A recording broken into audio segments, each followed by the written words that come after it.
Hello everyone, and welcome back to Mr. Sleepy Crime. I know many of you enjoy listening to these stories as you fall asleep.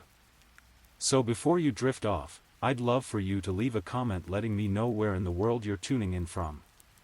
And if you're enjoying the story, don't forget to like and subscribe, it really helps the channel grow. Before we begin, I want to acknowledge that this story involves real people and real tragedies. We tell these stories not for entertainment, but to remember the victims and perhaps help others recognize the warning signs that could prevent similar tragedies. For the best experience, feel free to lower the volume a little, just enough to let the story gently carry you off to sleep. Alright, please get comfortable, dim the lights, and let's dive into tonight's first story. Tonight, we delve into a case that would forever change how we understand the power of words in the digital age. This is the story of Conrad Roy III, an 18-year-old honor roll student from Mattapoisett, Massachusetts, and Michelle Carter, a 17-year-old girl from Plainville whose text messages would land her in the center of a legal storm that captivated the nation. Conrad Henri Roy III was born into a world that should have been filled with promise.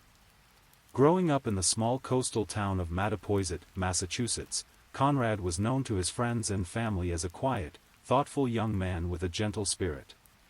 His father, Conrad Roy Jr., worked as a tugboat captain, and his mother, Lynn Roy, dedicated herself to raising Conrad and his three sisters.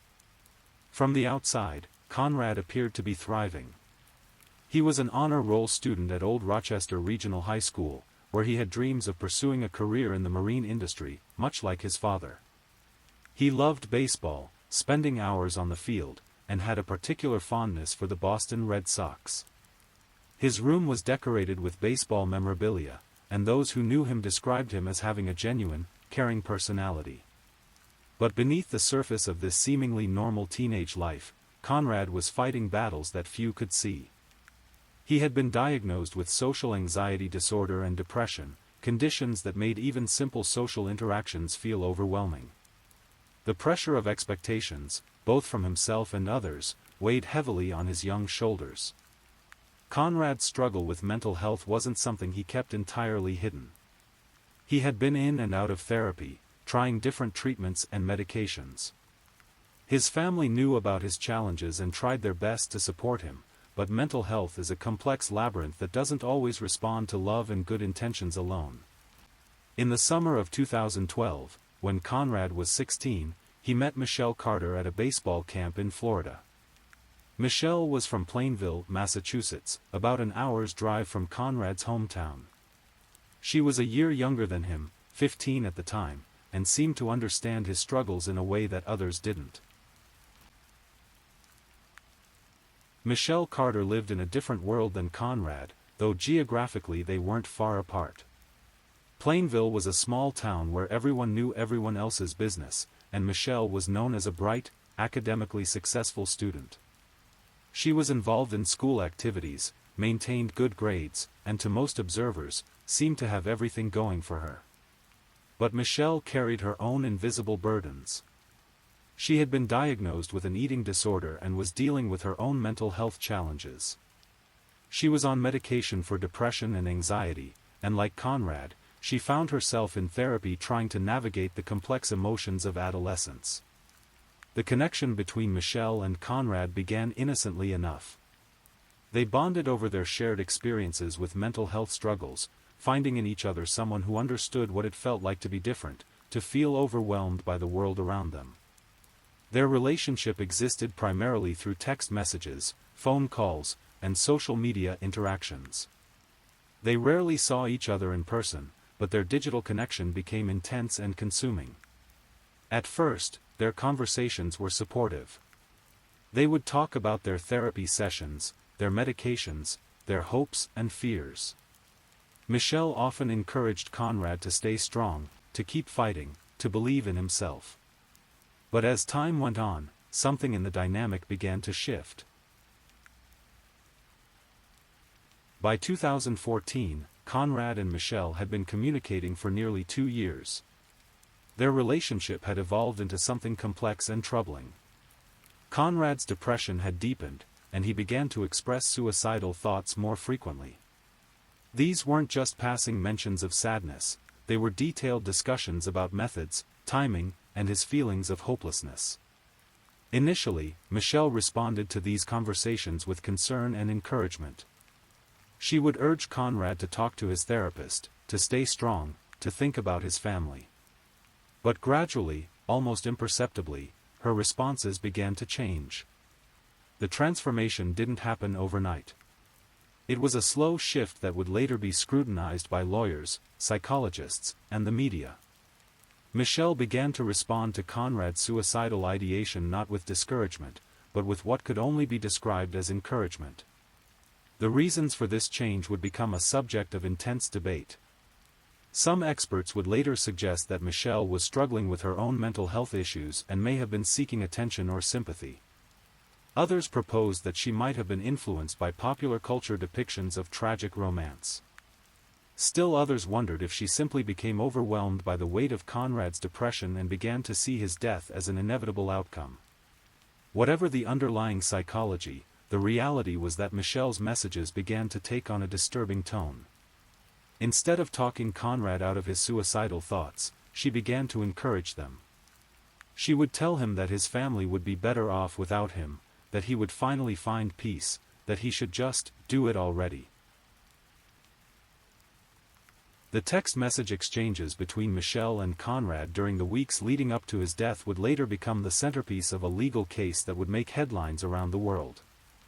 These messages, when read in their entirety, paint a picture of a young man crying out for help and a young woman who, for reasons that remain difficult to understand, chose to push him towards self-destruction.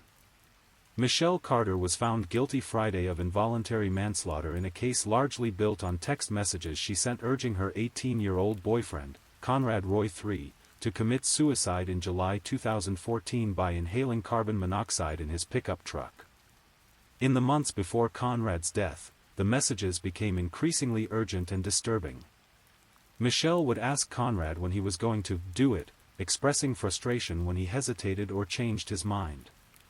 She researched methods of suicide and shared information with him about carbon monoxide poisoning, discussing how it would be painless and effective.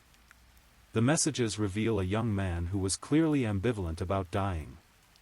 Conrad would sometimes express determination to go through with suicide, but other times he would talk about his fears, his love for his family, and his uncertainty about whether he really wanted to die.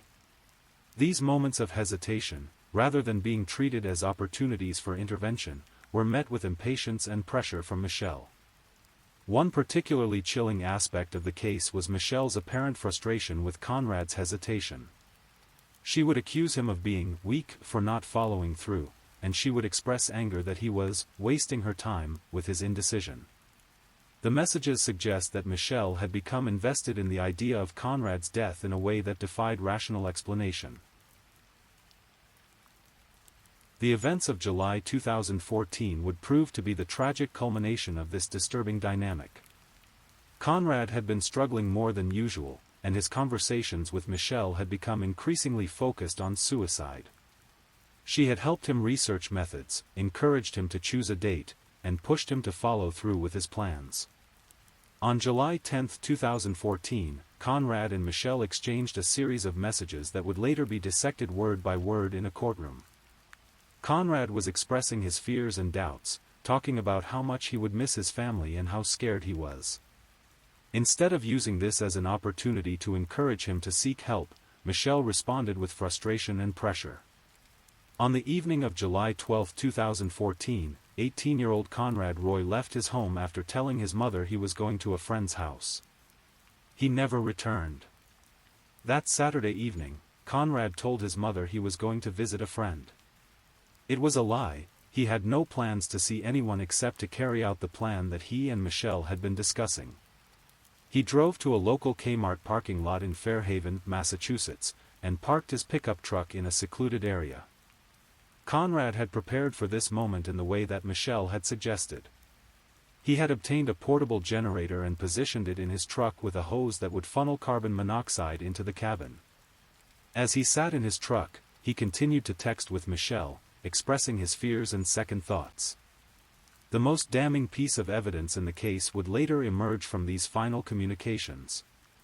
According to testimony, Conrad had gotten out of the truck at one point, apparently having second thoughts about going through with the suicide.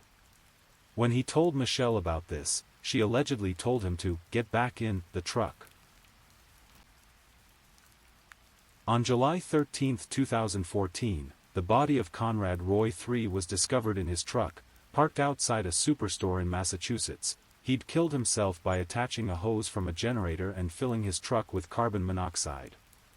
The next morning, when Conrad failed to return home, his family began to worry. This wasn't typical behavior for him. While he struggled with depression, he was generally responsible about letting his family know where he was.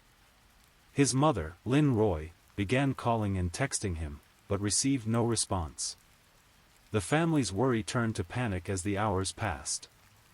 They contacted friends, searched the areas Conrad frequented, and eventually contacted the police.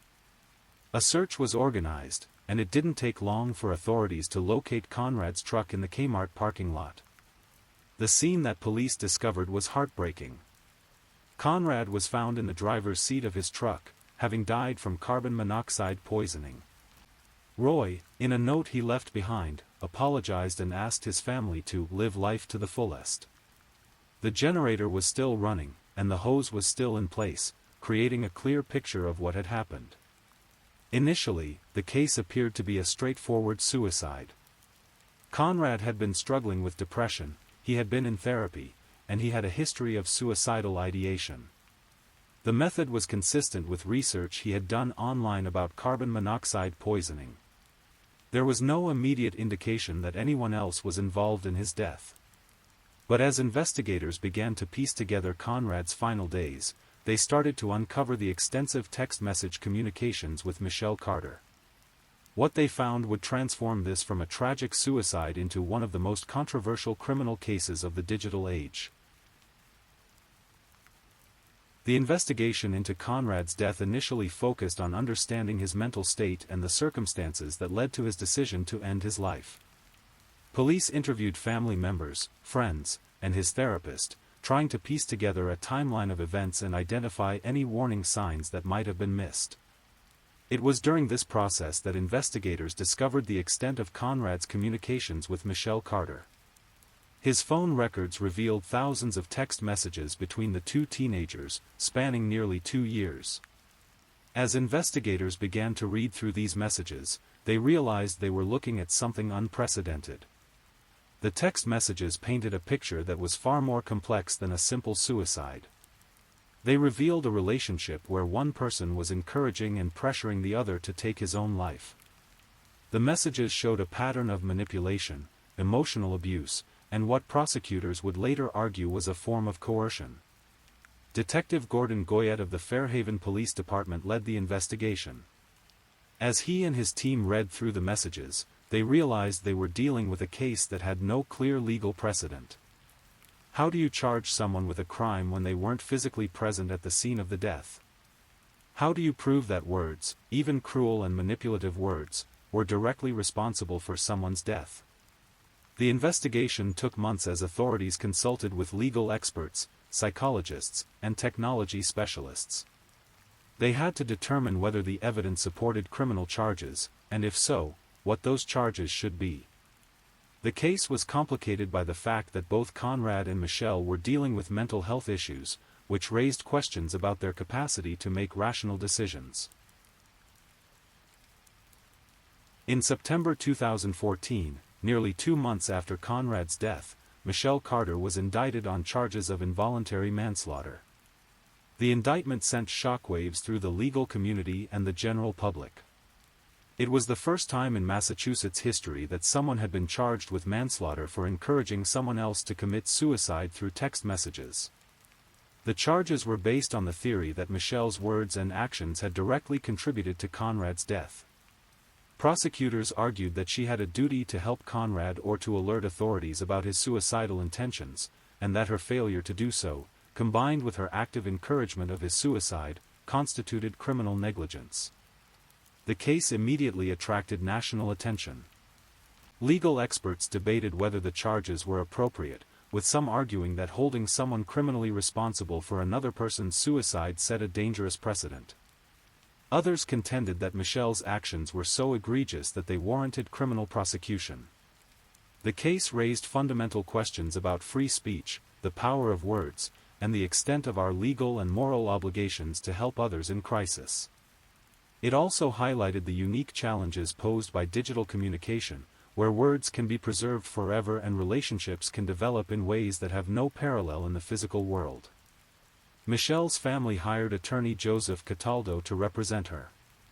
Cataldo immediately began building a defense strategy that would focus on Conrad's mental health history and his autonomous decision to end his life.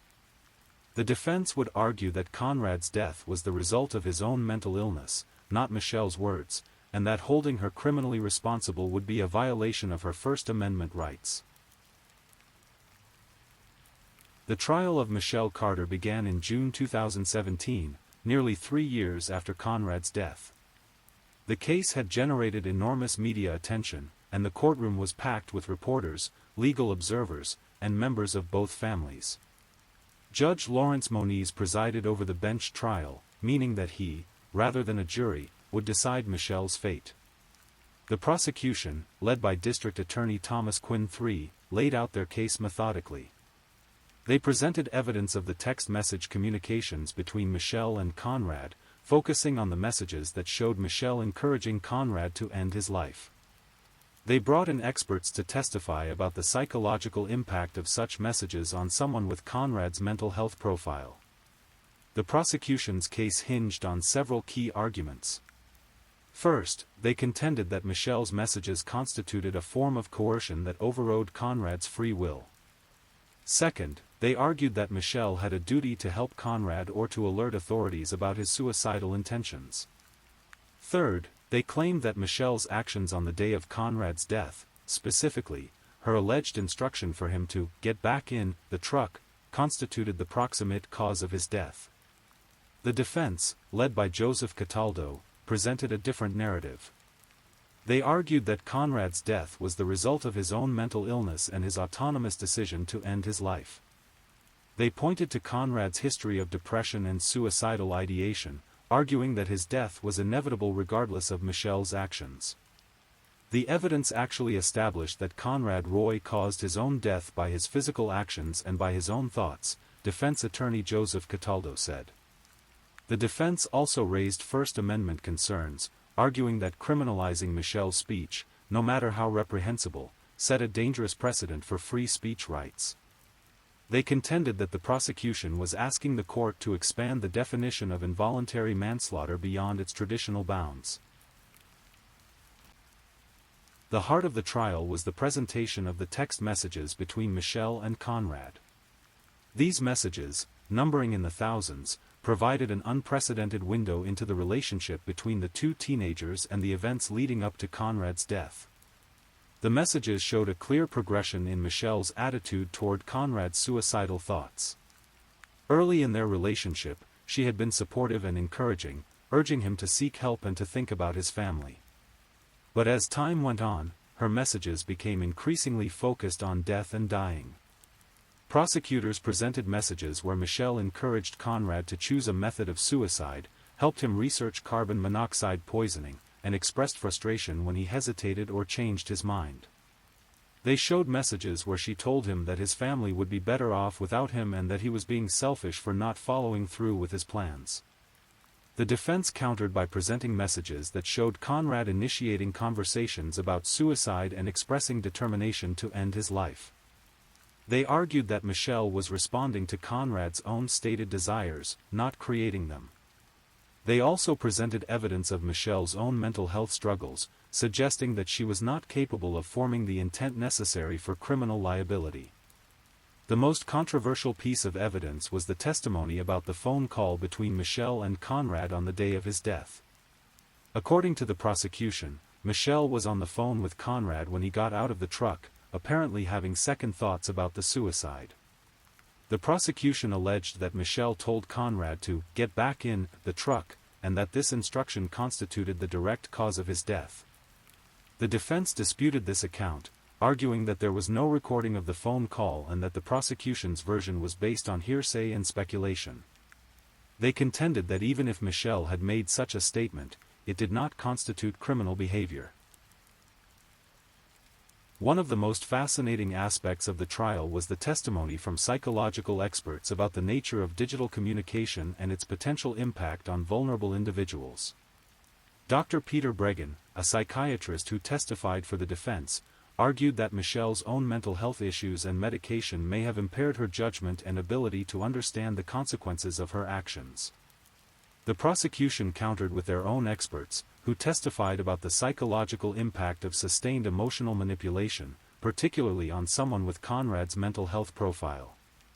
They argued that Michelle's messages created a form of psychological coercion that overrode Conrad's natural self-preservation instincts. The case highlighted the unique challenges posed by digital communication in the context of mental health crises. Unlike face-to-face conversations, text messages can be crafted and edited, creating a permanent record of communications that may not fully capture the context or intent behind them.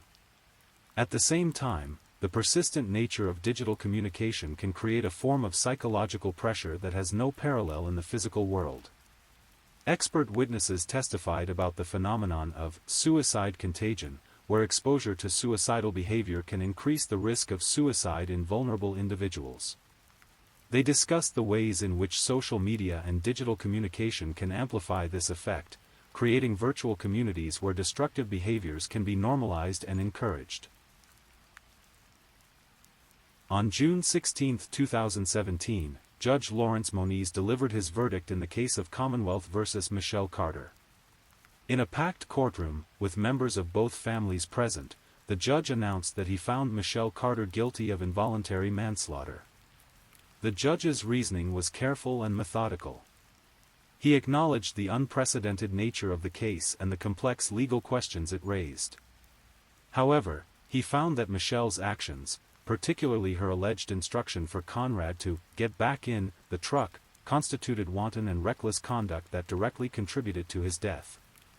Judge Moniz emphasized that his decision was based not on Michelle's speech alone, but on her actions and her failure to act when she had a duty to help. He found that Michelle had assumed a duty of care toward Conrad through her relationship with him, and that her failure to help him or to alert authorities, combined with her active encouragement of his suicide, constituted criminal negligence. The verdict sent shockwaves through the legal community and beyond. It was the first time in Massachusetts history that someone had been convicted of manslaughter for encouraging suicide through text messages. The case immediately became a landmark precedent for similar cases involving digital communication and mental health crises. Michelle Carter was ordered February 11, 2019 by a Taunton trial judge to start serving her 15-month involuntary manslaughter sentence for encouraging her boyfriend to kill himself through text messages. Michelle was sentenced to 15 months in prison, with the sentence suspended for 5 years on the condition that she complete probation. The sentence was seen as relatively lenient by some observers, while others argued that it was appropriate given Michelle's age and mental health issues at the time of the crime. Following her conviction, Michelle Carter's legal team immediately began the appeals process. They argued that the verdict was based on an unprecedented expansion of involuntary manslaughter law and that it violated Michelle's First Amendment rights to free speech. The case made its way through the Massachusetts appeals courts, with each level of review examining the legal precedent set by the original conviction. The appeals focused on several key issues: whether Michelle's words alone could constitute criminal behavior, whether the prosecution had proven the necessary elements of involuntary manslaughter, and whether the verdict was consistent with constitutional protections for free speech. In 2019, the Massachusetts Supreme Judicial Court upheld Michelle's conviction, finding that the evidence supported the lower court's verdict. The court emphasized that the conviction was based not on Michelle's speech alone, but on her actions and her failure to act when she had a duty to help Conrad. The case also had broader implications for mental health awareness and suicide prevention. It highlighted the need for better education about the signs of suicidal ideation and the importance of seeking help when someone is in crisis. It also raised questions about the role of social media and digital communication in mental health issues, particularly among young people. Throughout the legal proceedings, the families of both Conrad Roy and Michelle Carter struggled with the public attention and the complex emotions surrounding the case. Lynn Roy, Conrad's mother, became an advocate for suicide prevention and mental health awareness. She spoke publicly about her son's struggle with depression and the importance of recognizing warning signs. In August 2017, Lynn Roy filed a $4.2 million wrongful death lawsuit for the death of her son against Carter, a suit which Lynn Roy's attorney later reported as resolved without comment. The Roy family's grief was compounded by the public nature of the case and the detailed examination of Conrad's private struggles.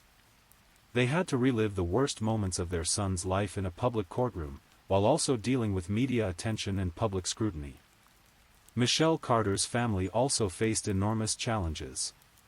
They had to watch their daughter be vilified in the media while also grappling with their own questions about her behavior and their role in the tragedy. The case put enormous strain on the family, who found themselves at the center of a national controversy. Both families ultimately had to find ways to move forward while dealing with the lasting impact of the case. The Roy family channeled their grief into advocacy work, while the Carter family sought to rebuild their lives away from the public eye.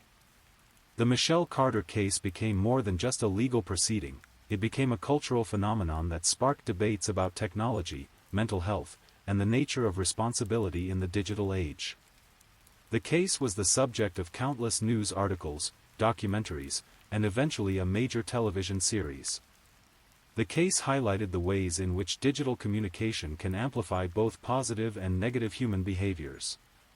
It showed how technology can be used to provide support and connection, but also how it can be weaponized to cause harm. The persistent nature of digital communication, the fact that text messages and social media posts create permanent records, added a new dimension to the case that wouldn't have existed in an earlier era. The case also raised important questions about mental health education and suicide prevention. It showed the need for better training for young people about how to respond when someone they know is in crisis. It highlighted the importance of recognizing the signs of suicidal ideation and knowing how to connect people with appropriate resources. The Michelle Carter case established important legal precedent for similar cases involving digital communication and mental health crises. It showed that courts were willing to hold individuals criminally responsible for encouraging suicide through text messages, even when they were not physically present at the scene. The case has been cited in numerous subsequent cases involving similar circumstances. It has influenced how prosecutors approach cases involving digital communication and mental health issues, and it has provided a framework for understanding the legal implications of online behavior. However, the case also raised concerns about the potential for overcriminalization of speech and the difficulty of determining when words cross the line from protected speech to criminal conduct. Legal experts continue to debate the appropriate boundaries for criminal liability in cases involving digital communication. After serving her sentence, Michelle Carter was released from prison in January 2020. She had served 11 months of her 15-month sentence, with credit for good behavior. Her release was met with mixed reactions from the public, with some believing she had paid her debt to society and others feeling that her sentence was too lenient. Michelle's life after prison has been largely private. She has avoided public appearances and has not given interviews about the case. She completed her probation requirements and has reportedly focused on rebuilding her life away from the public eye. The case continues to follow Michelle, however. Her name remains associated with the case, and she faces ongoing challenges in terms of employment and social relationships. The case has become a defining moment in her life, one that will likely impact her for years to come.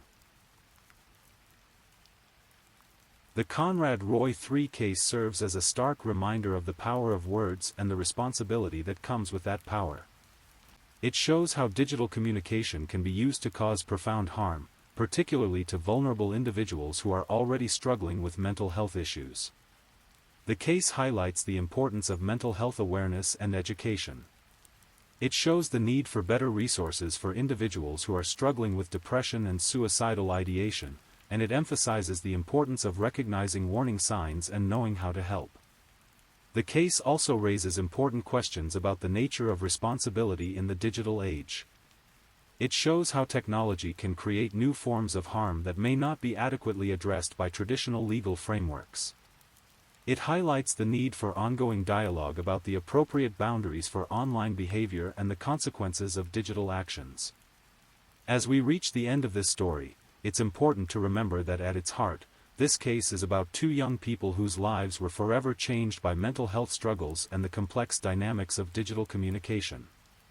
Conrad Roy III was an 18-year-old young man with dreams and aspirations who lost his battle with depression. Michelle Carter was a 17-year-old girl who made choices that would define the rest of her life. The case serves as a reminder that mental health struggles are real and serious, and that they require compassion, understanding, and appropriate professional help. It shows the importance of creating supportive environments for young people who are struggling, and it highlights the need for better education about mental health and suicide prevention. The story of Conrad Roy III and Michelle Carter is ultimately a tragedy, a story of two young lives that were derailed by circumstances that should have been addressed with love, support, and professional help. It's a reminder that words have power, that technology can amplify both good and evil, and that we all have a responsibility to use that power wisely. As you drift off to sleep tonight, remember that if you or someone you know is struggling with mental health issues, help is available. The National Suicide Prevention Lifeline is available 24/7 at 988, and there are countless resources available for those who need support. The story of Conrad Roy III should serve as a reminder that every life has value, that mental health struggles can be overcome with proper support, and that we all have a responsibility to look out for one another in this increasingly connected world. Please, if you're new here, welcome to our channel where we explore true crime stories in a calm, respectful manner. I want to use this opportunity to appreciate my amazing subscribers who've been rocking with me. Please, if you're still awake and listening, don't forget to comment where you're listening from and the current time in your corner of the world. Also, be sure to like this video and subscribe if you haven't already, so you don't miss our next true crime stories for sleep. Now, let's move on to our second story. Story 2. In the rolling hills of West Virginia, where the Monongahela River winds its way through small towns and close-knit communities, there lived a 16-year-old girl named Skylar Neese. She was the kind of teenager who seemed to have it all figured out: honor roll student, beloved daughter, and someone who lit up any room she entered. But in July of 2012, Skylar would become the victim of one of the most shocking betrayals in modern true crime history, murdered by the very people she trusted most in the world. Skylar Annette Neese was born to Dave and Mary Neese, their only child and the center of their universe. Growing up in Star City, West Virginia, she was the embodiment of academic excellence and teenage promise. With her 4.0 grade point average at University High School, Skylar wasn't just smart, she was ambitious, funny, and fiercely loyal to those she loved.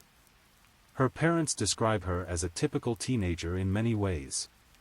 She worked part-time at Wendy's, saved money for college, and spent hours on social media like most kids her age. But there was something special about Skylar that drew people to her. She had this infectious laugh and a way of making everyone around her feel included and valued. Skylar's world revolved around her tight-knit group of friends, particularly two girls who would become as close as sisters to her, Rachel Schoaf and Shalia Eddy. The three of them were inseparable, spending countless hours together, sharing secrets, dreams, and the kind of bond that only teenage girls can understand. Rachel Elizabeth Schoaf had been raised in Morgantown, West Virginia, the daughter of Rusty and Patricia Schoaf. She attended a private Catholic school before transferring to University High School, where she first met Skylar and Shalia.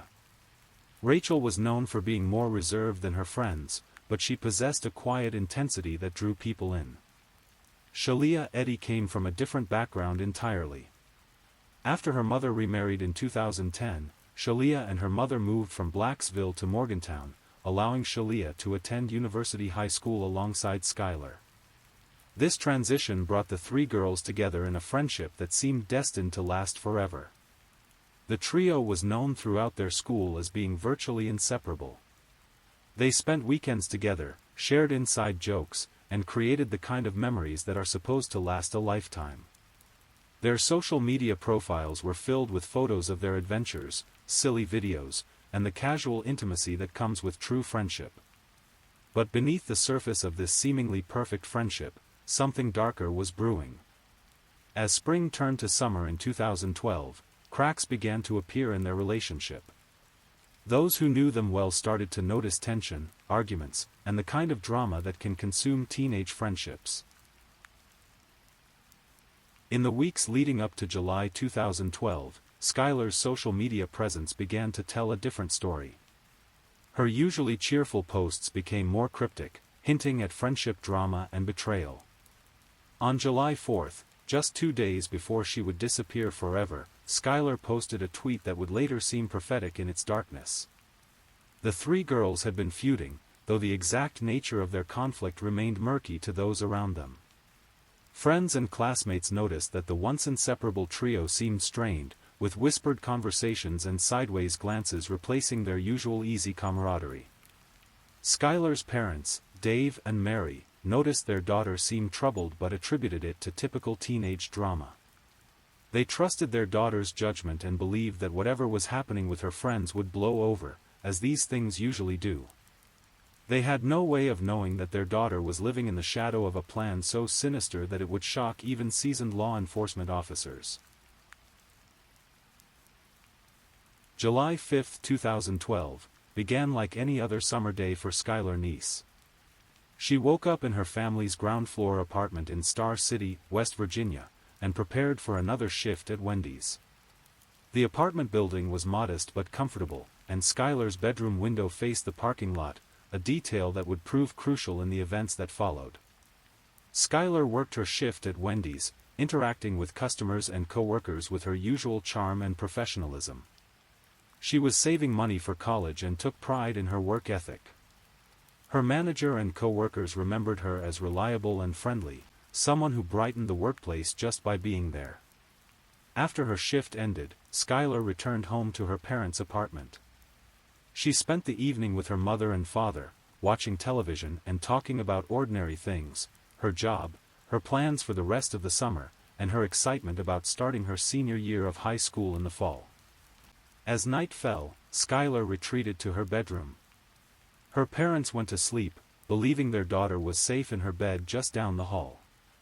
They had no idea that Skylar was about to make a decision that would cost her everything. She was going to sneak out to meet her two best friends. Around 12:30 a.m. on July 6, Skylar quietly moved a bench underneath her bedroom window. The ground-floor apartment made it easy for her to climb out without alerting her parents. She had done this before. What teenager hasn't snuck out to meet friends? But this time was different. This time, Rachel Schoaf and Shalia Eddy were waiting for her in a car nearby, and they weren't planning to bring her home. The three girls drove through the quiet streets of West Virginia, heading toward the state line. They crossed into Pennsylvania, driving along winding country roads that led deeper into rural areas where the trees grew thick and the darkness was complete. According to later testimony, the girls were engaging in what seemed like normal teenage conversation, talking about boys, school, and summer plans. But Rachel and Shalia had rehearsed this night. They had planned every detail, from the route they would take to the spot where they would stop. They had even practiced what they would say to Skylar to get her out of the car and into the woods. As they drove deeper into the Pennsylvania countryside, Skylar had no idea she was riding with her killers. She trusted these girls completely. They were her best friends, her confidants, the people she would have trusted with her life. And now they were about to take it from her. The car finally stopped along a desolate stretch of road near the West Virginia-Pennsylvania border. The area was remote, surrounded by dense woods and far from any houses or businesses. It was the kind of place where someone could scream and no one would hear them. Rachel and Shalia told Skylar they wanted to go for a walk in the woods, perhaps to smoke marijuana or just to have a private conversation away from prying eyes. It seemed innocent enough, and Skylar followed her friends into the darkness without hesitation. Once they were deep enough in the woods that they couldn't be seen from the road, Rachel and Shalia put their plan into action. They attacked Skylar with knives, stabbing her repeatedly in a frenzy of violence that was both calculated and savage. Skylar fought for her life, but she was outnumbered and caught completely off guard. The betrayal was so complete, so unexpected, that she struggled to comprehend what was happening even as her life ebbed away. Her last moments were spent in confusion and terror, killed by the very people she had trusted most in the world. After the murder, Rachel and Shalia attempted to hide the evidence. They covered Skylar's body with branches and leaves, trying to conceal what they had done. Then they drove home, cleaned themselves up, and prepared to play the role of concerned friends when Skylar's disappearance was discovered. When Dave and Mary Neese woke up on the morning of July 6, they initially weren't alarmed to find Skylar's bedroom empty. They assumed she had left early for work or to meet friends. But as the hours passed and Skylar failed to come home or answer her phone, their concern grew into panic. By that evening, when Skylar hadn't shown up for her scheduled shift at Wendy's and still wasn't answering her phone, Dave and Mary knew something was terribly wrong.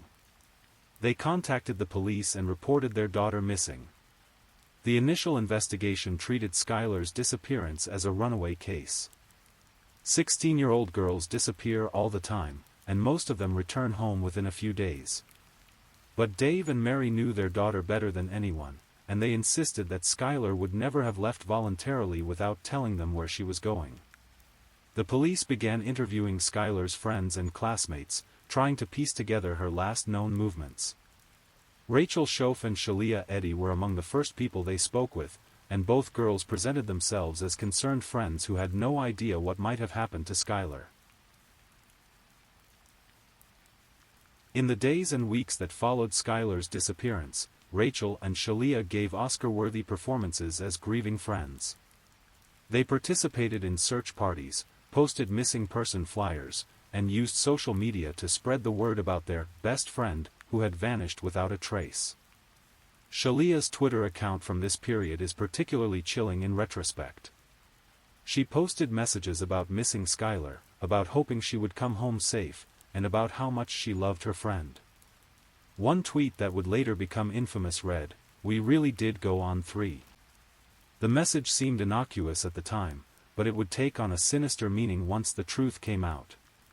Rachel appeared to be struggling with the disappearance, becoming increasingly anxious and withdrawn as the weeks passed. To those around her, it seemed like she was having a difficult time coping with the loss of her friend. In reality, she was beginning to crack under the pressure of maintaining such an elaborate lie. The girls' families rallied around them, offering support and comfort as they dealt with the trauma of losing their friend.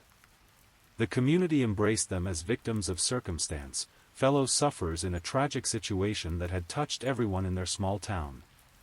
As summer turned to fall and there was still no sign of Skylar, the investigation began to focus more intensely on the circumstances of her disappearance. The police reviewed surveillance footage from the area around Skylar's apartment and discovered something crucial. They could see Skylar getting into a car with 2 other people on the night she disappeared. The footage wasn't clear enough to identify the occupants of the car, but it contradicted the initial narrative that Skylar had simply walked away from her home. Someone had picked her up, and the police needed to find out who. As investigators dug deeper into Skylar's social media presence and phone records, they began to see evidence of the friendship drama that had been brewing in the weeks before her disappearance. There were cryptic posts, deleted messages, and a pattern of communication that suggested all was not well in the trio's relationship. The police began to scrutinize Rachel and Shalia more closely, but both girls maintained their innocence. They stuck to their story that they had no idea what had happened to Skylar, and they continued to participate in search efforts and media interviews. As the months passed, the pressure of maintaining such an elaborate deception began to take its toll on Rachel Schoaf. She was struggling in school, having difficulty sleeping, and showing signs of severe anxiety. Her parents were concerned about her mental health and eventually sought professional help. In December 2012, Rachel's emotional state became so fragile that her parents had her admitted to a local psychiatric facility. It was there, under the care of mental health professionals, that Rachel began to come apart at the seams. The weight of what she had done was crushing her. She had killed her best friend in cold blood, lied to everyone she loved, and watched Skylar's parents suffer through months of agonizing uncertainty. The guilt and fear were eating her alive from the inside out. On January 3, 2013, Rachel's show finally broke. She confessed to her therapist that she and Shalia Eddy had murdered Skylar Niece. The confession was immediately reported to authorities, and Rachel was arrested and charged with murder. Rachel's confession was detailed and chilling. She described how she and Shalia had planned the murder for weeks, discussing the best way to get Skylar alone and how they would kill her. They had decided to use knives because guns would be too loud and might attract attention. She explained how they had lured Skylar out of her bedroom window that night, driven her to the remote location in Pennsylvania, and led her into the woods under false pretenses. She described the actual murder in graphic detail, including how Skylar had fought for her life and how they had worked together to overpower and kill her. But perhaps most shocking of all was Rachel's explanation for why they had committed such a heinous act. When investigators asked her to explain the motive, Rachel's answer was simple and terrifying: "We just didn't like her." The confession sent shockwaves through the community. The idea that two teenage girls could plan and execute the murder of their best friend simply because they didn't like her was almost incomprehensible. It challenged everything people thought they knew about friendship, loyalty, and the capacity for evil in seemingly ordinary teenagers. With Rachel's confession in hand, investigators were finally able to search for Skylar's body. Rachel led them to the remote area where they had left her, but finding the exact location proved challenging. The woods were dense, and months had passed since the murder. The search involved multiple law enforcement agencies, volunteers, and specialized equipment. They combed through acres of forest, looking for any sign of Skylar's remains.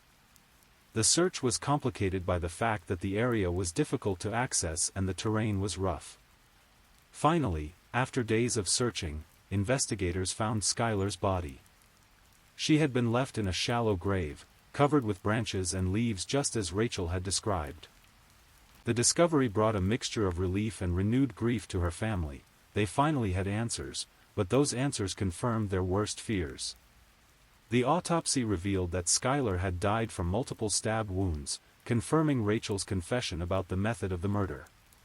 The physical evidence supported the narrative that Rachel had provided, leaving little doubt about what had happened in those dark woods.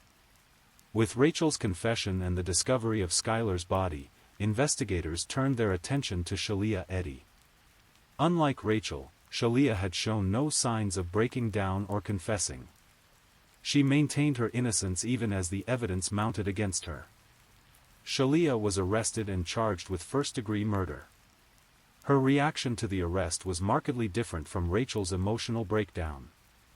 Shalia appeared calm and defiant, refusing to admit her guilt even when confronted with Rachel's detailed confession. The difference in their responses to being caught revealed something important about their personalities and their roles in the crime. Rachel was clearly consumed by guilt and remorse, while Shalia seemed to feel no such emotions. This distinction would become important during their trials and sentencing. Rachel Schoaf's case moved through the legal system relatively quickly due to her confession and cooperation with authorities. She pleaded guilty to second-degree murder and was sentenced to 30 years in prison with the possibility of parole after 10 years. During her sentencing hearing, Rachel appeared remorseful and apologetic. She expressed sorrow for what she had done and acknowledged the pain she had caused to Skylar's family. Her cooperation with investigators and apparent remorse were taken into consideration during sentencing. Shalia Eddy's case was more complex. She initially pleaded not guilty and seemed prepared to fight the charges in court. However, as the evidence against her mounted and the possibility of a lengthy trial loomed, she eventually changed her plea to guilty. On January 24, 2014, Shalia pleaded guilty to first-degree murder charges. She was sentenced to life in prison with the possibility of parole after 15 years. The difference in their sentences reflected the court's assessment of their roles in the crime and their behavior after being caught. For years after the murder, the motive remained a mystery that haunted everyone who followed the case. Rachel's initial explanation that they just didn't like her seemed inadequate for such a brutal crime. How could two teenage girls plan and execute the murder of their best friend for such a trivial reason? The truth didn't emerge until much later, during Rachel's parole hearing in 2023. It was then that the real motive was finally revealed. Rachel and Shalia had been in a secret romantic relationship, and they believed that Skylar was going to expose their relationship to their families and friends. This revelation provided a more complete picture of what had happened. The girls weren't just annoyed with Skylar, they were terrified that she would reveal their secret relationship in their conservative community. Rather than risk exposure, they decided to eliminate the threat by murdering their friend. The motive added another layer of tragedy to an already heartbreaking case. Skylar died not because she had done anything wrong, but because she had knowledge that her friends feared would be revealed. She was killed for a secret that, in hindsight, seems hardly worth taking a life over. The murder of Skylar Neese sent shockwaves through the small communities of West Virginia and Pennsylvania. The idea that two teenage girls could plan and execute the murder of their best friend challenged everything people thought they knew about friendship and loyalty. The case received national attention, with coverage on major news programs and true crime shows. It became a cautionary tale about the hidden dangers that can lurk beneath the surface of seemingly normal teenage relationships. For Dave and Mary Neese, the revelation of their daughter's murder was devastating but also brought a measure of closure. They had spent months not knowing what had happened to their daughter, and finally having answers allowed them to begin the grieving process. The case also led to changes in how missing persons cases are handled in West Virginia. The state passed Skylar's Law, which requires police to issue an Amber Alert for any missing child, regardless of whether they believe the child ran away or was abducted. Dave and Mary Neese became advocates for other families of missing children, using their tragic experience to help others navigate the complex process of searching for a missing loved one. They worked tirelessly to keep Skylar's memory alive and to prevent other families from experiencing the same heartbreak. Their strength in the face of unimaginable loss was remarkable. They attended court hearings, spoke to media outlets, and worked with lawmakers to create positive change from their tragedy. Their dedication to honoring their daughter's memory and helping others showed the depth of their love for Skylar. The couple has spoken openly about their ongoing grief and the daily struggle of living without their only child. They describe how every day brings reminders of Skylar and the life she should have lived. Their pain is palpable, but so is their determination to ensure that Skylar's death was not in vain. The murder of Skylar Neese had a profound impact on the small communities where she lived and died. Parents became more vigilant about their children's friendships, and teenagers were forced to confront the reality that danger could come from the people they trusted most. The case also sparked conversations about bullying, teenage mental health, and the warning signs of potentially dangerous behavior.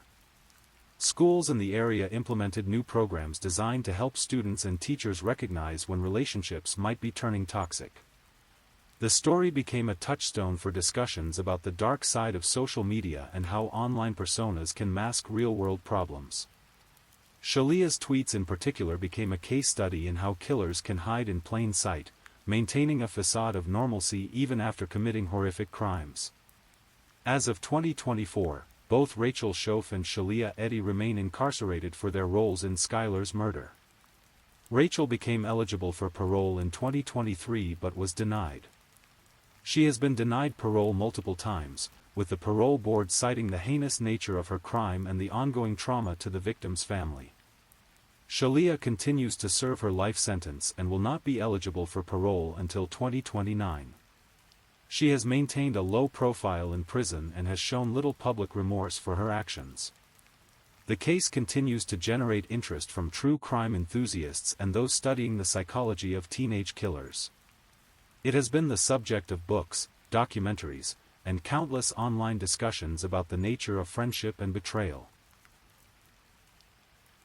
The murder of Skylar Neese offers several important lessons about the complexity of teenage relationships and the potential for hidden dangers in seemingly normal situations. It demonstrates how social media can provide false narratives about people's lives and relationships. The case also highlights the importance of recognizing warning signs in troubled relationships and the need for better mental health resources for teenagers. It shows how quickly situations can escalate when underlying problems are not addressed. Perhaps most importantly, Skylar's story serves as a reminder that evil can exist in the most unexpected places and that trust, while essential for human relationships, must be balanced with awareness and caution. Skylar Neese would have graduated from high school in 2014. She would have gone to college, perhaps pursued a career in law or medicine, and lived the full life that was stolen from her in those dark woods. Instead, she remains forever 16, remembered not just as a victim but as a bright, ambitious young woman who deserved so much more than the fate that befell her. Her parents have worked to ensure that Skylar is remembered for who she was, not just how she died. They share stories of her humor, her intelligence, and her dreams for the future.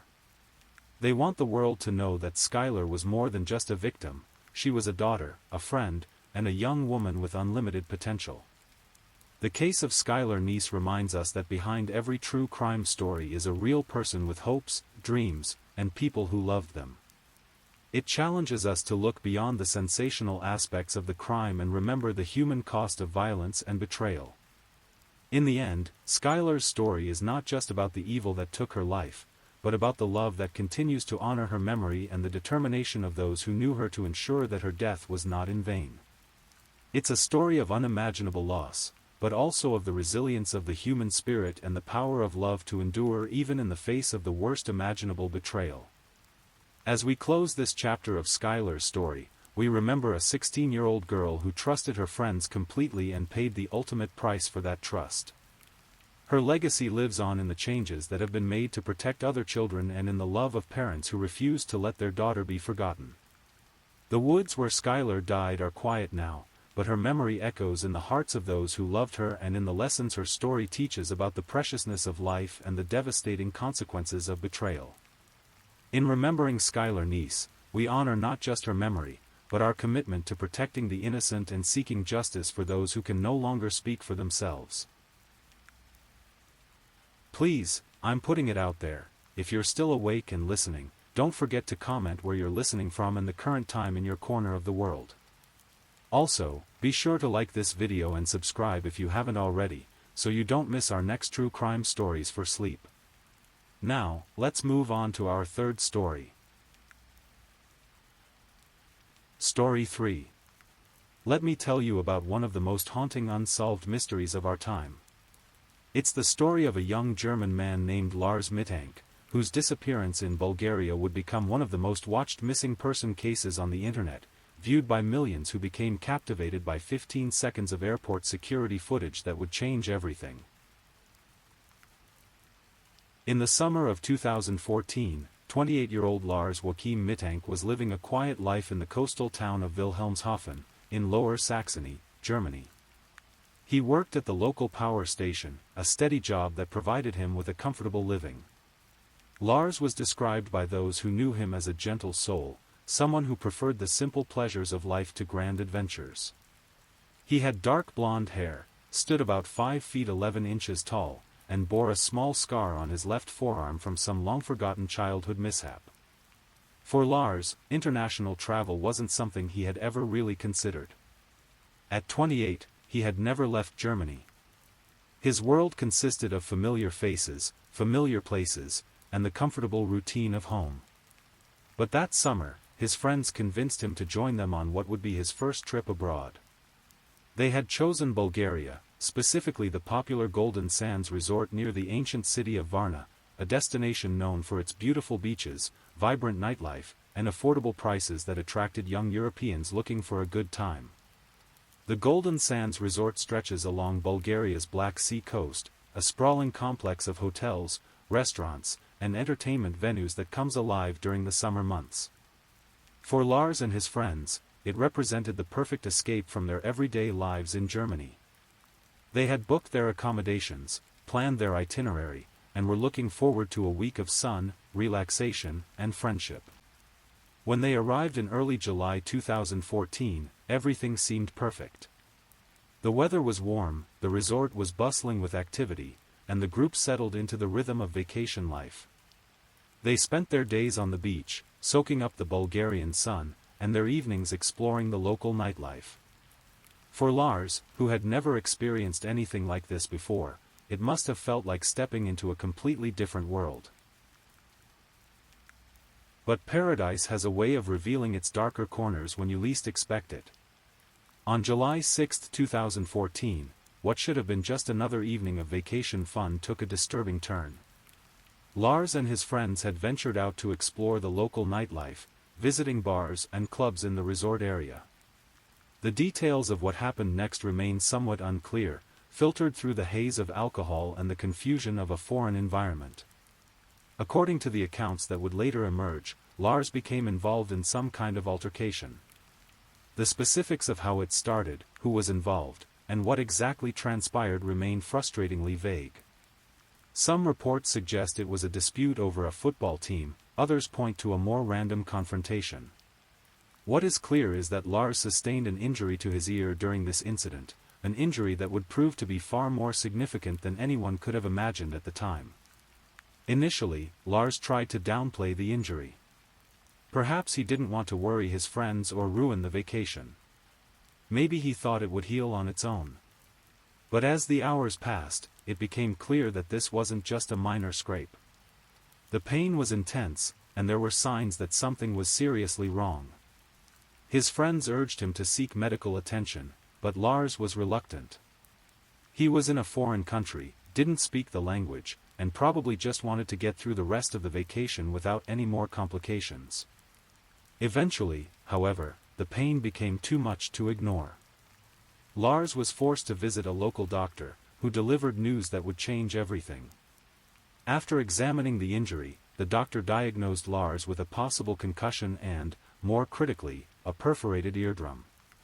The doctor prescribed antibiotics to prevent infection and gave Lars a warning that would prove to be prophetic. He was not to fly until the injury had healed, as the pressure changes during flight could cause him excruciating pain or further damage to his already compromised ear. This medical advice created an immediate problem.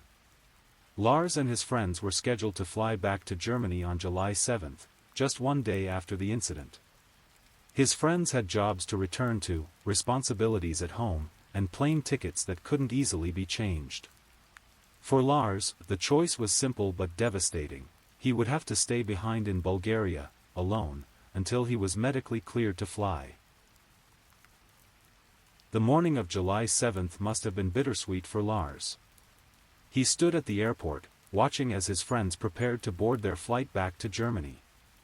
They were returning to the familiar comfort of home, to their own beds, their own language, their own routines. Lars, meanwhile, was facing the prospect of spending an indefinite amount of time alone in a country where he didn't speak the language, didn't know the customs, and had no support system. His friends departed as scheduled, leaving Lars behind in Bulgaria. He made his way to the city of Varna, where he checked into a budget hotel called Hotel Color. It wasn't the kind of place you'd choose for a vacation, but rather the kind of accommodation you'd select when you're just trying to get by, to have a roof over your head until you can figure out your next move.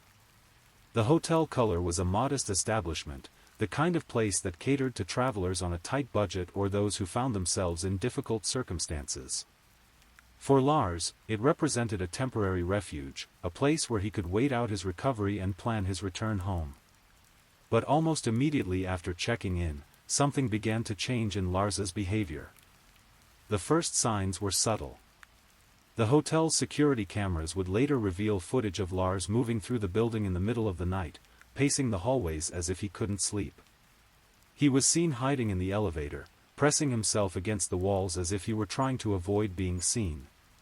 His movements were erratic, nervous, completely unlike the calm, steady person his friends knew him to be. Then came the phone call that would haunt his mother for the rest of her life. It was late in the evening of July 7 when Sandra Mittenk's phone rang. On the other end was her son Lars, but he didn't sound like himself. His voice was hushed, urgent, filled with a fear that she had never heard from him before. What he told her during that conversation would become one of the most chilling aspects of his entire disappearance. "Mom," Lars whispered into the phone, "people are trying to kill me." Sandra was immediately alarmed. She could hear something in her son's voice that terrified her, a genuine panic that couldn't be faked. She later described being able to hear his heart pounding over the phone, the sound of someone in genuine distress. Lars explained that he was being followed, that there were people who wanted to harm him, maybe even kill him. The conversation became increasingly disturbing as Lars made specific requests. He asked his mother to cancel his credit cards, claiming that he feared they had been compromised or copied. He mentioned seeing strange men who were following him, watching him. He told her he was hiding, that he didn't feel safe. For Sandra, listening to her son's terrified whispers from hundreds of miles away, it was a nightmare. She wanted to help, to protect him, but she felt completely powerless. She tried to calm him down, to reason with him, but Lars was insistent. People were after him, and he was in danger. The security footage from the hotel color would later corroborate some of Lars's claims about his behavior. The cameras showed him leaving the building at midnight, disappearing into the darkness of Varna streets. Hours later, he returned, but his paranoid behavior continued. He was seen moving through the hotel's corridors in the early morning hours, always looking over his shoulder, always seeming to be on edge. In addition to his fears about being followed, Lars sent his mother a text message that would later puzzle investigators and theorists alike. He asked her about his medication, specifically inquiring about some pills he had been prescribed. This detail would later fuel speculation about Lars's mental state and whether his erratic behavior might have been influenced by drugs or a psychological condition. The question about medication raised several possibilities. Was Lars taking something that might have affected his judgment or perception? Had he been prescribed something for the ear injury that was causing side effects? Or was he perhaps already dealing with some underlying mental health issue that had been triggered or exacerbated by the stress of being alone in a foreign country? Some theories suggest that Lars might have been experiencing a psychotic break, possibly triggered by the head injury he sustained during the fight. Others point to the possibility of drug-induced paranoia, either from prescribed medication or from something he might have taken during the altercation. The truth remains elusive, buried in the confusion of that final night in Bulgaria.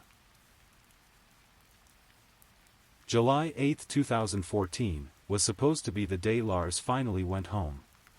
He had a new flight booked, and he was scheduled to return to Germany, back to the safety and familiarity of his own country. That morning, he made his way to Varna Airport, a modest regional airport that serves the Bulgarian Black Sea coast.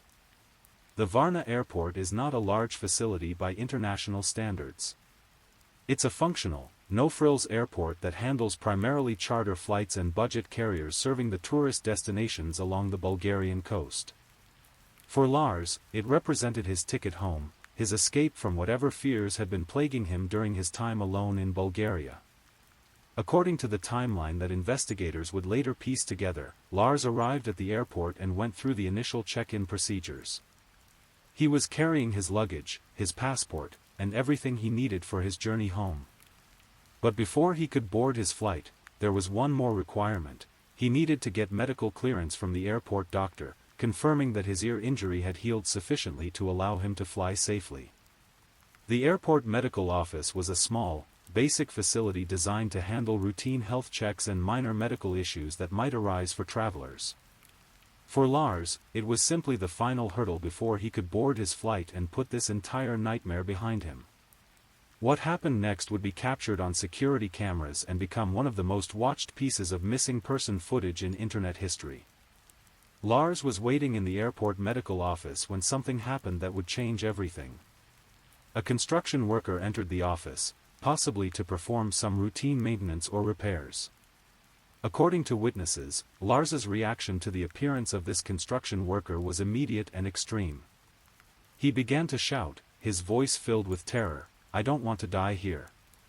The construction worker, who was likely just doing his job and had no idea what was happening, must have been completely bewildered by this outburst. But Lars wasn't finished. In a state of apparent panic, he suddenly bolted from the medical office, leaving behind his luggage, his belongings, and any hope of catching his flight home. The airport security cameras captured what happened next, and the footage would later become one of the most haunting pieces of evidence in the entire case. The cameras show Lars running through the airport terminal, moving with the desperate urgency of someone fleeing for their life. He's not walking quickly or moving with purpose toward another destination. This is the full sprint of someone in complete panic, someone who believes they are in mortal danger. As he reaches the exit of the terminal, Lars doesn't hesitate. He bursts through the doors and continues running, heading toward a wooded area that borders the airport property. The final moments of the security footage show him climbing over a fence that separates the airport from the surrounding forest, his figure growing smaller and smaller until he disappears entirely into the trees. And that was the last anyone ever saw of Lars Midtank. When Lars failed to board his flight and didn't return to collect his luggage, airport officials began to realize that something was seriously wrong. The security footage was reviewed, and the shocking images of Lars's desperate flight from the airport were discovered. Immediately, search efforts began. The Bulgarian authorities launched a comprehensive search operation. They combed through the forest surrounding Varna Airport, using search dogs, helicopters, and ground teams to try to locate any trace of the missing German tourist. The area where Lars was last seen is densely wooded, with thick vegetation that could easily conceal a person or make it difficult to spot someone from the air. The search continued for days, then weeks, but no trace of Lars was found. No clothing, no personal items, no signs of where he might have gone or what might have happened to him. It was as if he had simply vanished into thin air the moment he entered those woods. Back in Germany, Sandra Midtank was living every parent's worst nightmare. Her son had disappeared in a foreign country, and despite the efforts of both Bulgarian and German authorities, there were no answers. The security footage showed clearly that Lars had fled the airport of his own accord, but what had driven him to such desperate behavior remained a mystery. As the search for Lars continued, investigators began to piece together the events leading up to his disappearance. They interviewed his friends, trying to understand what had happened during that night out in Golden Sands. They examined the medical records from his treatment for the ear injury. They analyzed the security footage from the hotel color, documenting his increasingly erratic behavior during his final night in Bulgaria. But the more they investigated, the more questions arose. The friends' accounts of the fight were vague and sometimes contradictory. No one could provide a clear explanation of what had triggered Lars's paranoid behavior or why he had become so convinced that people were trying to kill him. The investigation also revealed some troubling details about Lars's final hours. Hotel staff reported that he had been acting strangely, but no one had felt it necessary to intervene or contact authorities. The construction worker who had entered the airport medical office was identified and interviewed, but he could provide no insight into why his presence had triggered such an extreme reaction from Lars. In the absence of concrete answers, theories about what happened to Lars Midtank began to multiply. Each theory attempts to explain not just his disappearance, but the bizarre behavior that preceded it. One of the most prevalent theories suggests that Lars suffered some kind of psychological break, possibly triggered by the head injury he sustained during the fight. A traumatic brain injury can sometimes cause dramatic personality changes, paranoia, and irrational behavior. Perhaps the combination of being alone in a foreign country, dealing with physical pain, and coping with the aftereffects of a head injury created a perfect storm that resulted in a complete mental breakdown. Another theory focuses on the possibility of drug-induced paranoia. Some speculate that Lars might have been given something during the altercation, either intentionally or accidentally, that affected his mental state.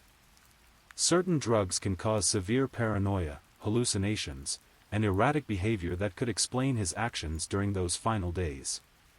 A more sinister theory suggests that Lars's fears were actually justified, that he really was being followed or threatened by someone. According to this theory, his paranoid behavior wasn't the result of mental illness or drugs, but rather a rational response to a genuine threat. Perhaps he had seen or heard something during the fight that made him a target, and his flight from the airport was a desperate attempt to escape from people who really did want to harm him. Some have suggested that Lars might have witnessed something related to organized crime or drug trafficking, both of which are unfortunately present in tourist areas like Golden Sands. If he had inadvertently become involved in or witnessed something illegal, it could explain why he felt his life was in danger.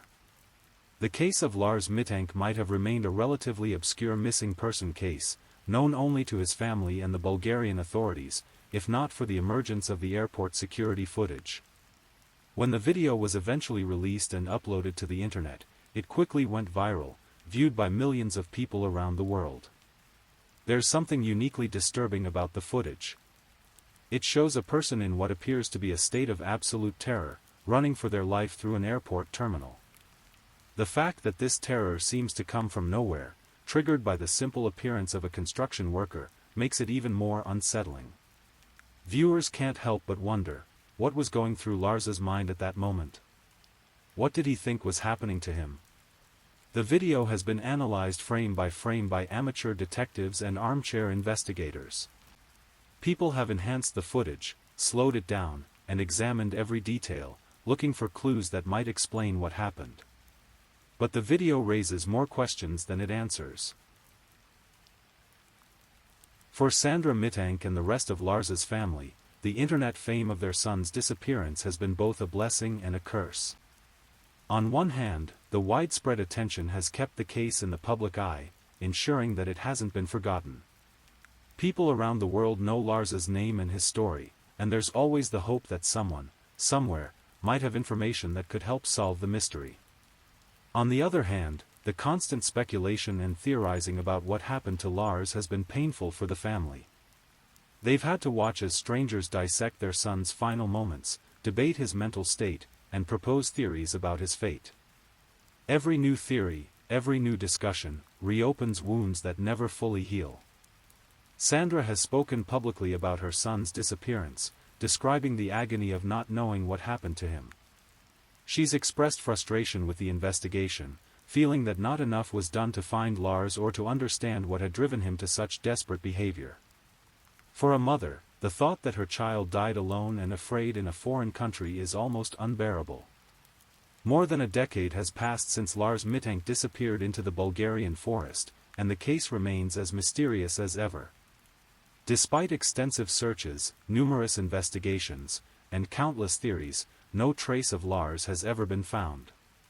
He has not been seen, has not contacted his family, and has not been identified as a victim of any crime.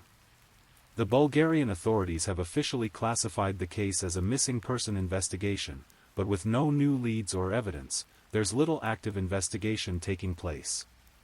The case file remains open, and any new information would be welcomed, but the trail has long since gone cold.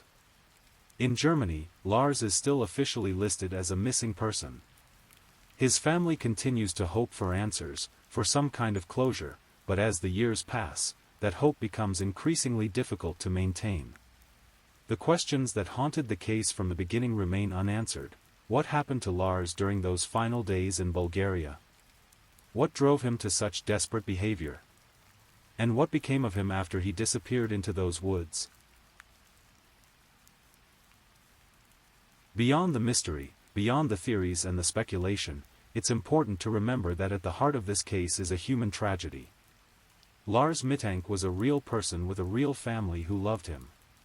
He was someone's son, someone's friend, someone who had hopes and dreams and plans for the future.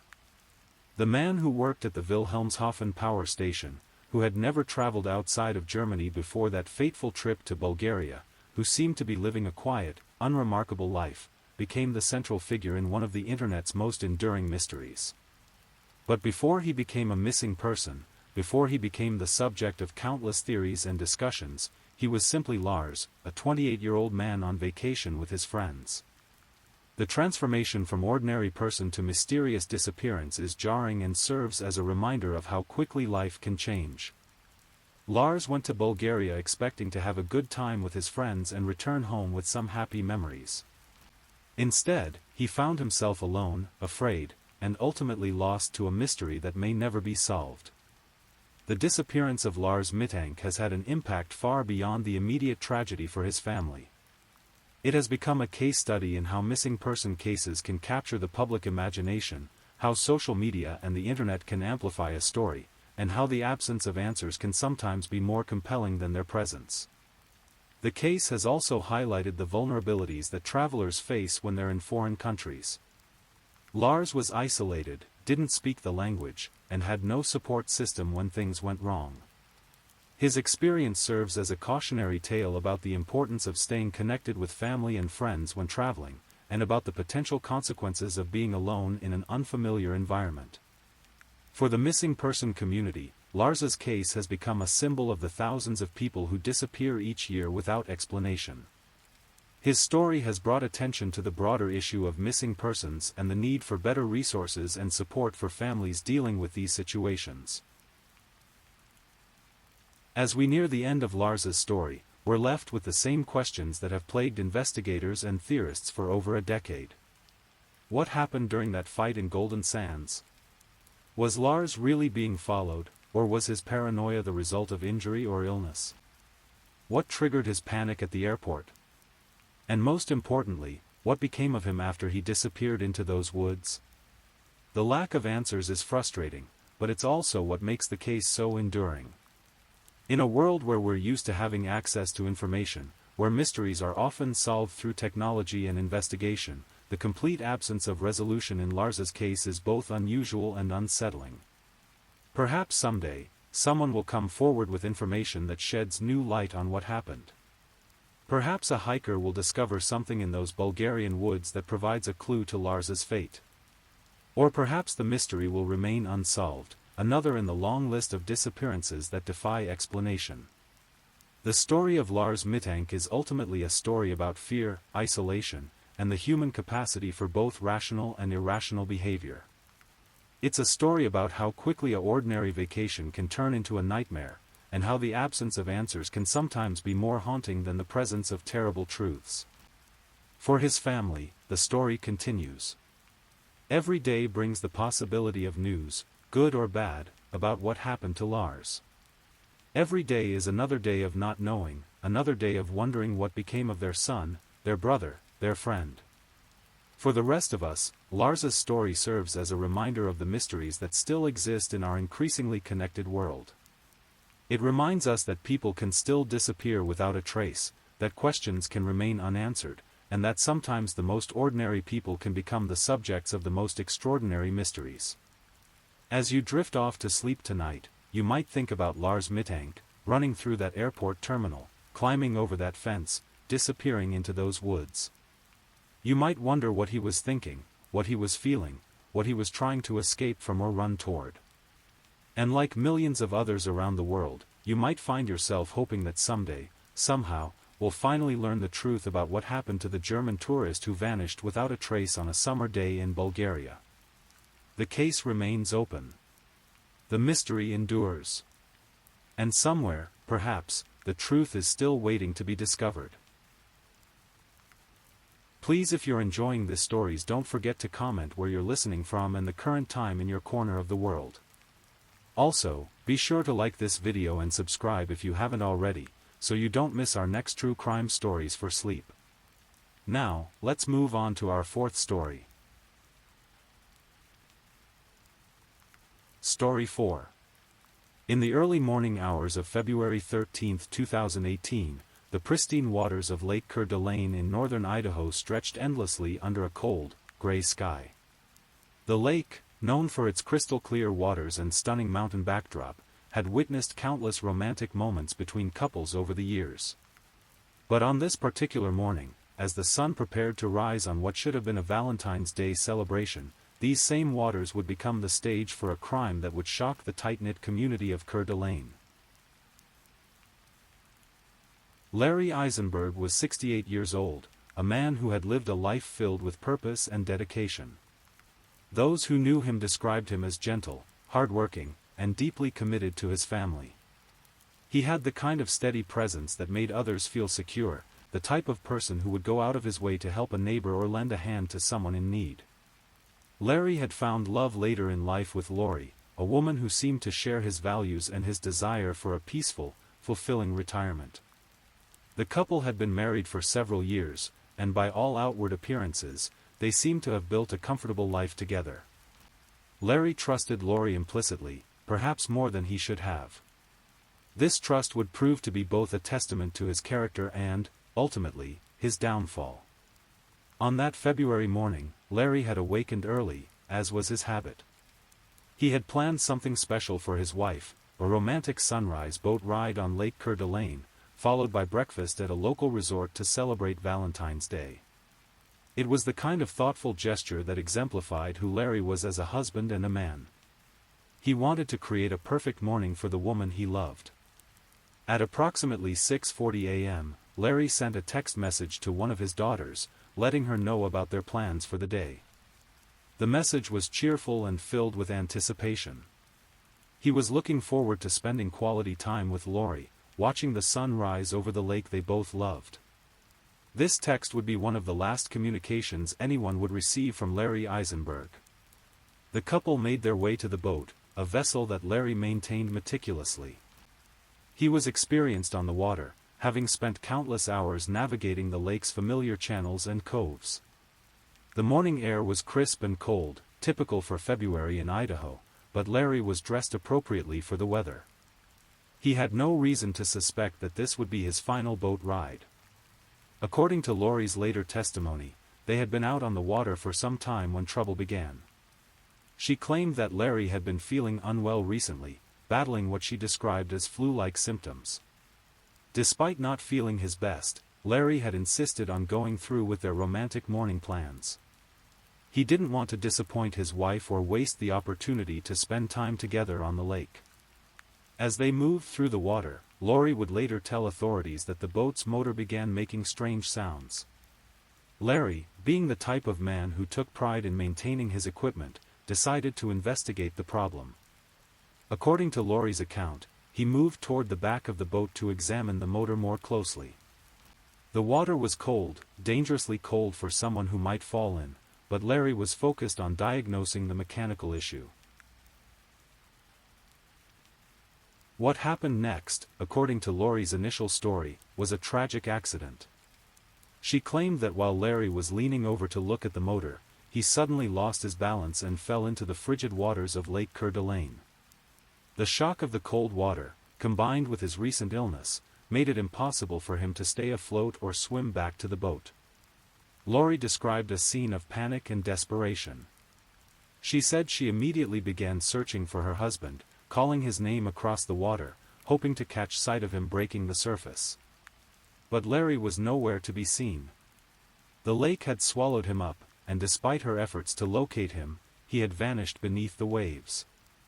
Here's where Lori's story begins to raise questions that would later prove crucial to the investigation.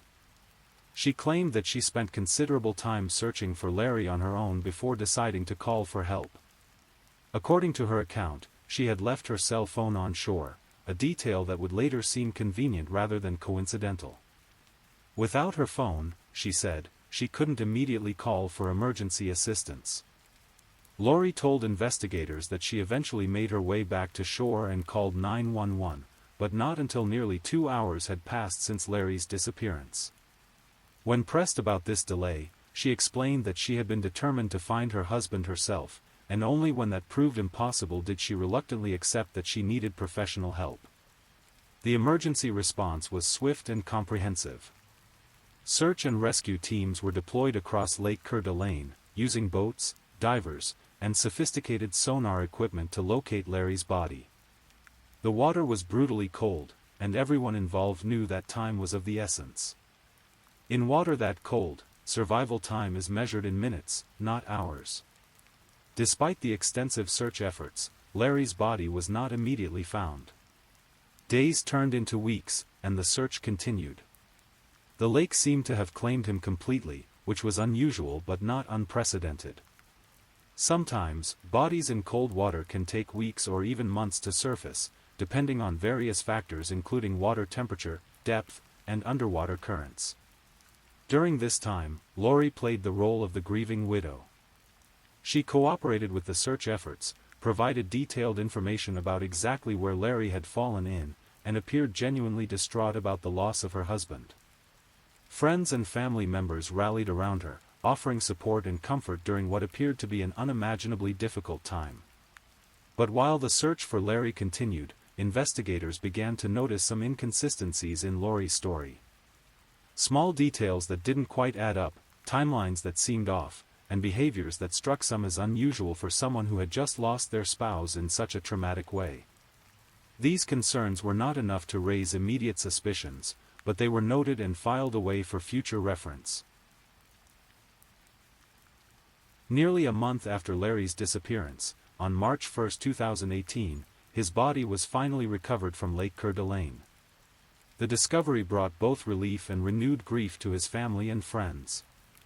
At last, they could begin to plan a proper funeral and start the long process of saying goodbye to a man who had meant so much to so many people.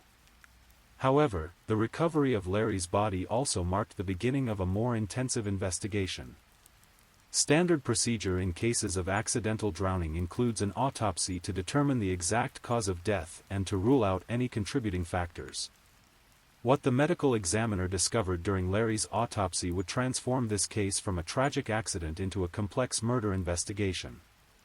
The autopsy revealed that Larry had died from diphenhydramine toxicity. Essentially, he had been poisoned with a massive overdose of Benadryl, the common over-the-counter antihistamine.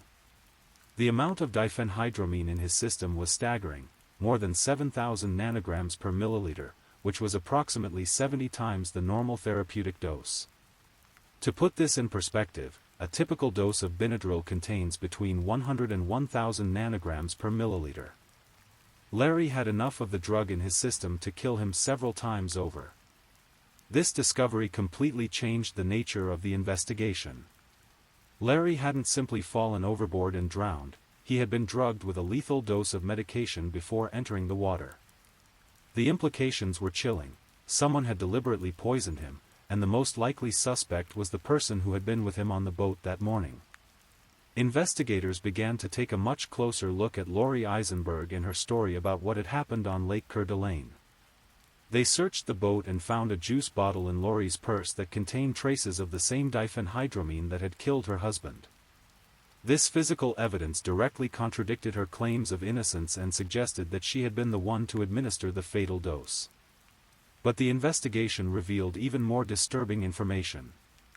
As detectives dug deeper into Lori's background and recent activities, they discovered that she had been involved in extensive financial crimes that Larry knew nothing about. She had been systematically stealing money from various sources, including a non-profit organization where she had worked. The scope of Lori's financial crimes was breathtaking. Investigators determined that she had stolen approximately $1 million over a 3-year period through an elaborate scheme involving false companies and fraudulent invoices. She had created fake businesses, submitted false bills to state and federal agencies, and then funneled the money into her own accounts. The fraud was sophisticated and had gone undetected for years. Even more damaging to her case, investigators discovered that some of the fraudulent accounts had been set up using the names of her own daughters, Larry's stepdaughters, without their knowledge or consent. This detail would later prove crucial in understanding both the scope of her crimes and the potential motive for Larry's murder.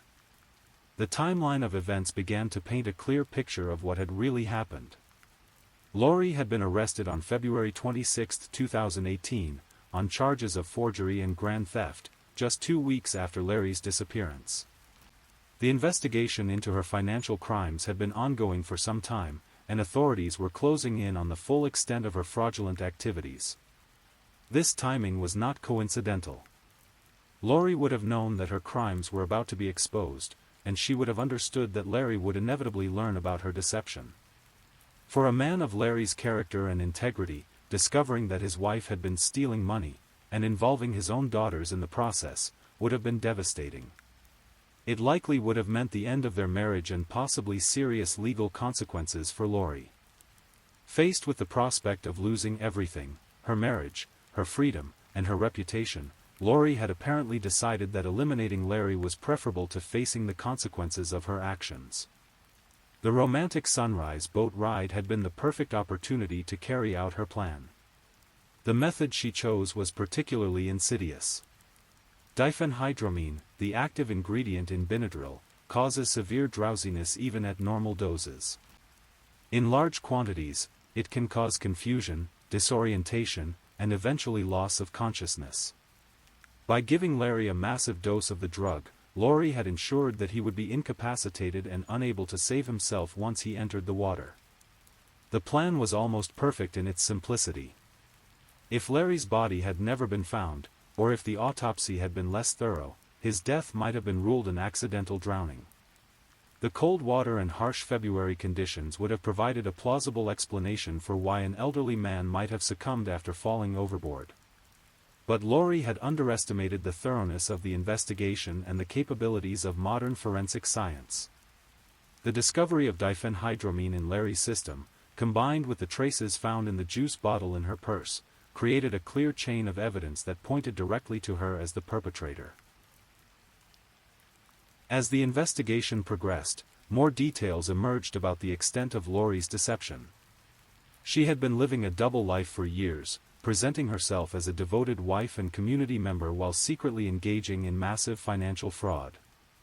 The money she had stolen had been used to fund a lifestyle that she couldn't have afforded on her legitimate income. The involvement of her daughters in the fraud scheme added another layer of complexity to the case. 4 of Larry's stepdaughters had been unknowingly implicated in their mother's crimes, with their names used to create false companies and bank accounts. This betrayal of trust extended beyond Larry to include his own children, making Lori's actions even more reprehensible. When authorities finally arrested Lori on charges related to Larry's murder, she initially disappeared, going into hiding for approximately 2 months. This flight from justice only strengthened the case against her and demonstrated a consciousness of guilt that prosecutors would later use in court. Eventually, Lori turned herself in and was forced to face the consequences of her actions. The evidence against her was overwhelming, including the forensic evidence from the autopsy, the traces of diphenhydramine found in her possession, and the clear financial motive provided by her extensive fraud schemes. In November 2018, Lori pleaded guilty to charges of wire fraud and federal program theft, receiving a 5-year prison sentence for these crimes. But this was just the beginning of her legal troubles. The murder charges were far more serious and carried the possibility of life imprisonment. The case against Lori for Larry's murder was methodical and comprehensive. Prosecutors presented evidence showing that she had administered a lethal dose of diphenhydramine to her husband, knowing that it would incapacitate him and make it impossible for him to survive in the cold water of Lake Coeur d'Alene. They argued that this was a premeditated murder designed to prevent Larry from discovering the extent of her financial crimes. The motive was clear: Lori had been stealing money for years, and her crimes were about to be exposed. Rather than face the consequences of her actions, including the likely end of her marriage and significant prison time, she had decided to eliminate the person who represented the biggest threat to her freedom. The method was equally clear: she had drugged Larry with a massive overdose of Benadryl, ensuring that he would be unconscious or nearly unconscious when he entered the water. The cold temperature of Lake Coeur d'Alene in February would have done the rest, making it nearly impossible for him to survive even if he had been conscious and capable of swimming.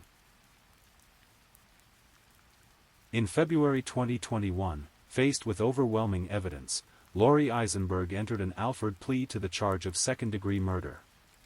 This type of plea allowed her to maintain her innocence while acknowledging that prosecutors had sufficient evidence to convict her of the crime. It was a legal strategy that avoided the risk of a first-degree murder conviction while still accepting responsibility for Larry's death. The plea agreement was likely influenced by the strength of the prosecution's case and the potential for a life sentence if she were convicted of first-degree murder. By accepting the second-degree murder charge, Lori avoided the possibility of the death penalty but still faced significant prison time. In May 2021, Lori Eisenberg was sentenced to life in prison for the murder of her husband. The judge in the case noted the particularly egregious nature of her crimes, including not only the murder itself but also the extensive financial fraud that had provided the motive for Larry's death. During the sentencing hearing, Lori made a statement taking responsibility for Larry's death. She said, "I am responsible for Larry's death," though she maintained that she had not intended to kill him. This admission, while significant, did little to mitigate the severity of her crimes or the impact they had on Larry's family and friends. The case also had significant implications for Lori's daughters, who had been unknowingly involved in their mother's fraud schemes. 4 of them were named in the original charges related to the financial crimes, though they were ultimately cleared of wrongdoing when it became apparent that their mother had used their identities without their knowledge or consent. For these women, the case represented a double betrayal. Not only had they lost their stepfather, a man they had come to love and respect, but they had also discovered that their mother had been using their names to commit crimes. The psychological impact of these revelations would likely last for years to come. The community of Coeur d'Alene was also deeply affected by the case. Larry had been a well-known and respected member of the community, and his death had initially been mourned as a tragic accident. The revelation that he had been murdered by his own wife sent shockwaves through the area and forced many people to reconsider their assumptions about the nature of domestic violence and financial crime. The case serves as a stark reminder of how financial desperation can lead to increasingly desperate actions. Lori's initial crimes, the fraud and embezzlement, were serious enough on their own. But rather than accept the consequences of these actions, she had chosen to compound them with an even more serious crime, murder. The investigation also highlighted the importance of thorough forensic analysis in cases of apparent accidental death.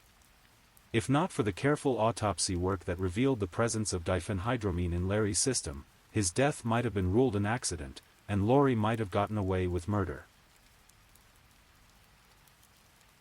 The story of Larry Eisenberg's death is ultimately a tragedy on multiple levels. It represents the loss of a good man who trusted the wrong person, the betrayal of a family by someone who should have protected them, and the devastating consequences of financial crimes that spiraled out of control. For Larry's family and friends, the case brought both closure and continued pain. While they finally had answers about what had happened to him, those answers revealed a level of deception and betrayal that was difficult to comprehend. The man they had mourned as the victim of a tragic accident had actually been murdered by someone he loved and trusted. The case also serves as a cautionary tale about the importance of financial oversight and the potential consequences of unchecked greed. Lori's crimes had gone undetected for years, allowing her to steal increasingly large amounts of money and become more deeply entrenched in her deceptive lifestyle. If her fraud had been discovered earlier, Larry might still be alive today. In the end, justice was served, but at a tremendous cost. Lori Eisenberg will spend the rest of her life in prison, paying for the decisions she made on that cold February morning on Lake Coeur d'Alene. Larry Eisenberg, meanwhile, will be remembered not as the victim of a tragic accident, but as a man who paid the ultimate price for trusting someone who proved unworthy of that trust. The waters of Lake Coeur d'Alene continue to flow, reflecting the mountains and sky as they have for countless years. But for those who knew Larry Eisenberg, the lake will forever be associated with the morning when a romantic sunrise boat ride became the setting for a calculated murder. The beauty of the lake remains, but it is now shadowed by the memory of a crime that shocked a community and destroyed a family. As we reflect on this case, we are reminded of the fragility of trust and the devastating consequences that can result when that trust is betrayed. Larry Eisenberg went to his death believing he was sharing a romantic moment with his wife, never knowing that she had already decided to end his life. It is a reminder that sometimes the greatest dangers come not from strangers, but from those closest to us. The story of Larry Eisenberg's murder will continue to resonate with those who followed the case, serving as both a tragedy and a cautionary tale about the depths of human deception and the importance of seeking justice for those who cannot seek it for themselves. In the end, while Larry's life was cut short by betrayal, his memory lives on through the pursuit of truth and the eventual delivery of justice.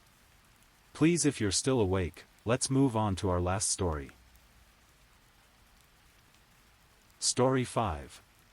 Tonight, we're going to explore a case that not only shocked Hollywood but fundamentally changed how we understand and protect against stalking in America. This is the story of Rebecca Schaeffer, a young actress whose bright future was tragically cut short on a warm July morning in 1989, and how her death would lead to the creation of the first anti-stalking laws in the United States. Rebecca's story begins not with violence, but with dreams. Dreams of a small-town girl who believed in the power of hard work and determination. But it's also the story of how those very dreams would attract the attention of someone whose obsession would prove deadly. Rebecca Lucille Schaeffer was born on November 6, 1967, in Eugene, Oregon. She was the only child of Dr. Benson Schaeffer, a psychologist, and Dana Schaeffer, a writer. From an early age, Rebecca possessed something special, a natural charisma and beauty that seemed to light up any room she entered. Growing up in the Pacific Northwest, Rebecca was far from the glitz and glamour of Hollywood. She was just a regular kid who loved to perform, whether it was in school plays or simply entertaining her family at home. Her parents, both educated professionals, encouraged her creativity while ensuring she remained grounded. At 14, Rebecca's life took its first dramatic turn. She was discovered by a modeling scout, and what started as a local opportunity quickly blossomed into something much bigger. The teenage Rebecca possessed a rare combination of girl-next-door appeal and sophisticated beauty that photographers and agencies found irresistible. By the time she was 16, Rebecca had made a decision that would change her life forever. With her parents' blessing, she left the comfort of her Oregon home and moved to New York City to pursue modeling full-time. This was 1983, and for a 16-year-old girl from a small town, New York was both thrilling and terrifying. Nanette Troutman, who became Rebecca's first agent, later recalled the moment she met the young model. "I knew I wanted to sign this little girl so bad," she said. She was just a very, very special young lady. There was something about Rebecca that set her apart from the hundreds of other young hopefuls who arrived in New York every year. Rebecca's early modeling career was marked by both struggle and success. She lived in a small apartment, managed her own finances, and navigated the competitive world of fashion modeling with remarkable maturity for someone her age. Within months of arriving in New York, she found herself on a plane to Japan, where she spent time working as a model in Tokyo's thriving fashion scene. The experience of living and working in Japan at such a young age taught Rebecca independence and resilience. She learned to adapt to different cultures, to work with people who spoke different languages, and to maintain her sense of self in an industry that often tried to mold people into something they weren't. But Rebecca's true ambition lay not in modeling, but in acting. She saw modeling as a stepping stone, a way to gain experience in front of cameras and to build the confidence she would need to pursue her real dream. In the mid-1980s, she began taking acting classes and going to auditions, slowly building the skills and connections she would need to transition from modeling to acting. By 1985, Rebecca had caught the attention of casting directors and agents in Los Angeles. Her natural beauty, combined with her modeling experience and growing acting skills, made her an attractive prospect for television and film roles. She began splitting her time between New York and Los Angeles, gradually shifting her focus from modeling to acting. The break she had been waiting for came in 1986. CBS was casting a new sitcom called My Sister Sam, starring Pam Dauber, who was already well known for her role in Mork and Mindy. The show needed a young actress to play Patty Russell, the 16-year-old sister of Dauber's character, Sam. The role required someone who could be both believable as a teenager and sophisticated enough to hold her own alongside an established star. Rebecca auditioned for the role and impressed everyone involved. She had the perfect combination of youthful energy and professional polish that the character required. More importantly, she had genuine chemistry with Pam Dauber, which was crucial for a show that centered around the relationship between two sisters. My Sister Sam premiered on October 6, 1986, and was an immediate hit. The show followed the adventures of Sam Russell, a 29-year-old freelance photographer in San Francisco, whose life is turned upside down when her teenage sister Patty comes to live with her after the death of their parents. The premise was simple but effective, and the chemistry between Dauber and Schaefer was evident from the first episode. Rebecca's performance as Patty Russell was both natural and engaging. She brought a sense of authenticity to the role that made audiences believe she really was Pam Dauber's younger sister. The character of Patty was supposed to be somewhat naive and innocent, coming from rural Oregon to the big city, which wasn't far from Rebecca's own experience. The show was a success, and Rebecca found herself thrust into the spotlight in a way she had never experienced before. She was featured in magazines, including a cover story in 17 magazine in March 1987. Television critics praised her performance, and she began receiving fan mail from viewers who connected with her character. But perhaps more importantly, Rebecca formed a genuine friendship with Pam Dauber. Dauber, who was 10 years older and had more experience in the entertainment industry, took Rebecca under her wing. She became something of a mentor and older sister figure, helping Rebecca navigate the complexities of sudden fame and the pressures of being a young actress in Hollywood. Dauber later recalled how Rebecca would often come to her for advice, not just about acting, but about life in general. "She was like a real-life sister to me," Dauber said. Rebecca even spent holidays with Dauber's family, becoming part of their extended circle. The success of My Sister Sam opened doors for Rebecca. She began getting offers for film roles and other television projects. She appeared in Woody Allen's Radio Days in 1987, a small but memorable role that showed her potential as a dramatic actress. She also made guest appearances on other television shows, gradually building a reputation as a versatile and professional young actress. While Rebecca's career was flourishing, something sinister was beginning to develop thousands of miles away in Tucson, Arizona. Robert John Bardo was born on January 2, 1970, making him about 3 years younger than Rebecca. He was the youngest of 7 children in a family that struggled with various issues, including mental health problems and financial difficulties. From an early age, Robert showed signs of behavioral problems and social difficulties. He was often withdrawn and had trouble forming normal relationships with his peers. As he entered his teenage years, these issues became more pronounced.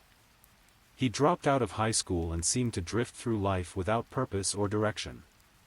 In 1986, the same year My Sister Sam premiered, Robert was a 16-year-old high school dropout living at home with his family. Like millions of other Americans, he watched television regularly, but unlike most viewers, Robert began to develop an unhealthy fixation on certain performers he saw on screen. Initially, Robert's obsession was focused on a different actress, but when he began watching My Sister Sam, his attention shifted to Rebecca Schaefer. There was something about her character, Patty Russell, that captivated him. Perhaps it was her apparent innocence, or her girl-next-door appeal, or simply the fact that she was close to his own age. Whatever the reason, Robert began to believe that he had a special connection with Rebecca. This belief manifested itself in what initially appeared to be normal fan behavior. Robert began writing letters to Rebecca, care of the CBS studios where My Sister Sam was filmed.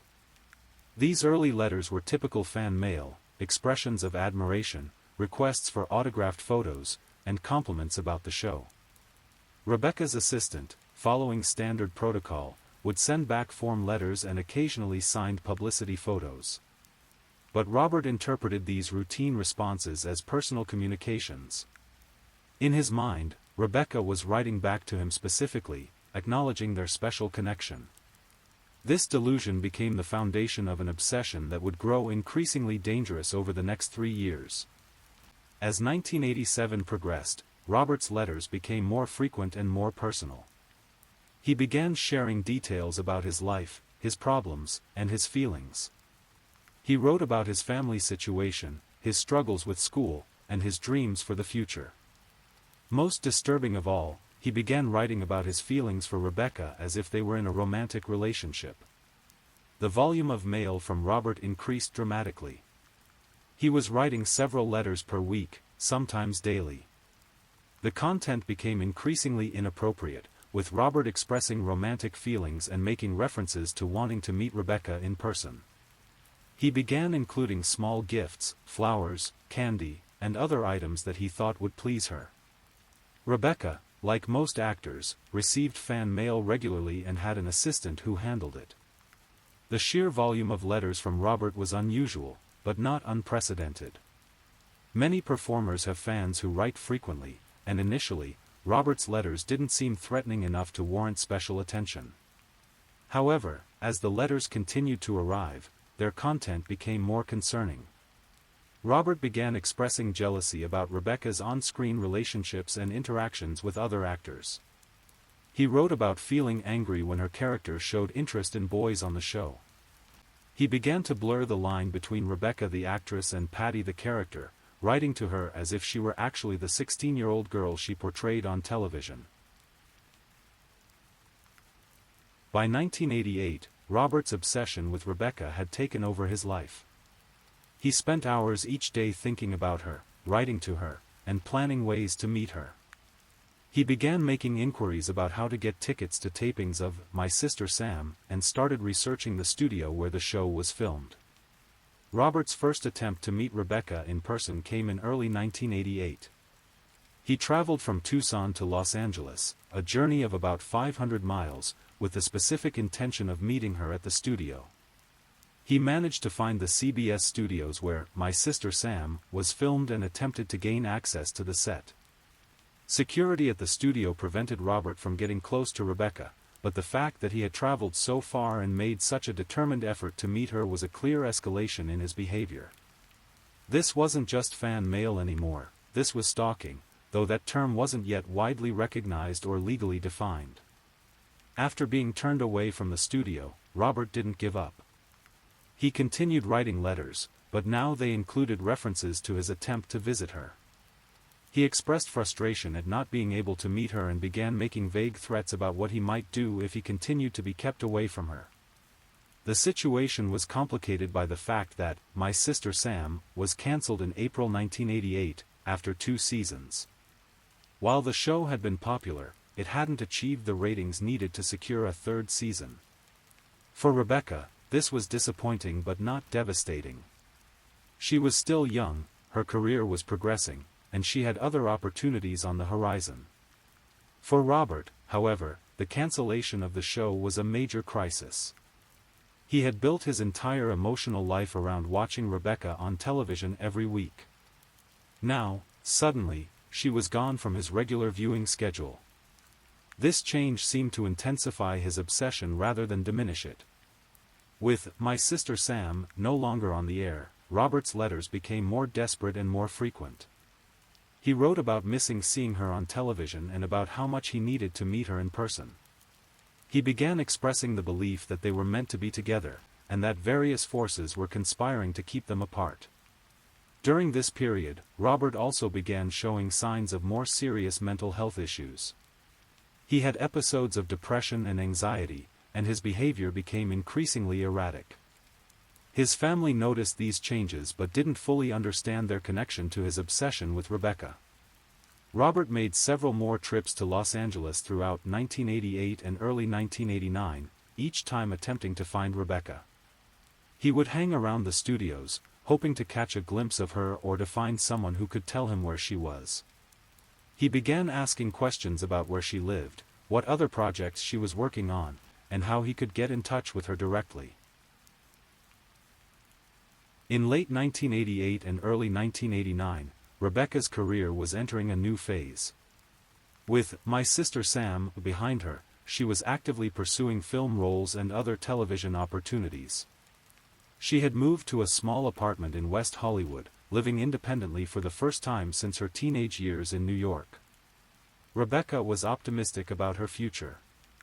She had several projects in development, including what would become her final film role in Scenes from the Class Struggle in Beverly Hills. This independent film, directed by Paul Bartle, was a dark comedy that would allow Rebecca to stretch her acting muscles in a way that My Sister Sam had not. The role in Scenes from the Class Struggle in Beverly Hills was different from anything Rebecca had done before. It was more adult, more sophisticated, and included some romantic scenes that were a departure from her innocent image on My Sister Sam. For Rebecca, this represented growth as an actress and a chance to prove that she could handle more mature material. However, this career move would prove to be a fatal mistake, though not for any reason Rebecca could have anticipated. When Robert learned about Rebecca's role in the film, and particularly about the romantic scenes she would be performing, he became enraged. In Robert's disturbed mind, Rebecca was supposed to remain pure and innocent, just like the characters she had played on television. The idea that she would appear in romantic scenes with other actors was a betrayal of everything he believed about her. He began writing angry letters, expressing his disappointment and fury at what he saw as her corruption by Hollywood.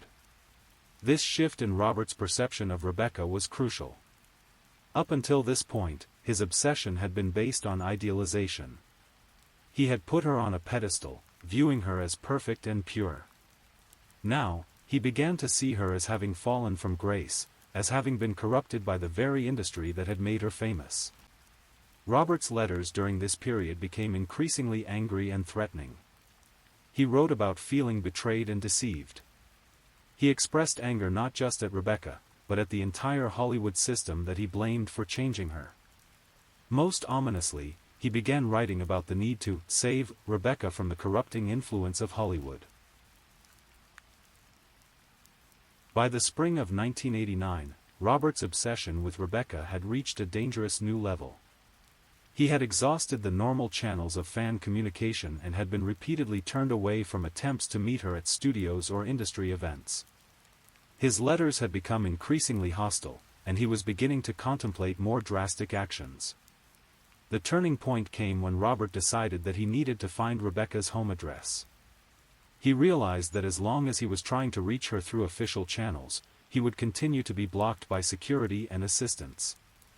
If he wanted to meet her, and by this point, he was convinced that meeting her was essential, he would need to find her at home.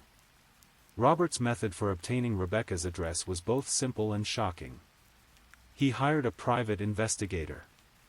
In 1989, there were few legal protections for the personal information of celebrities or anyone else.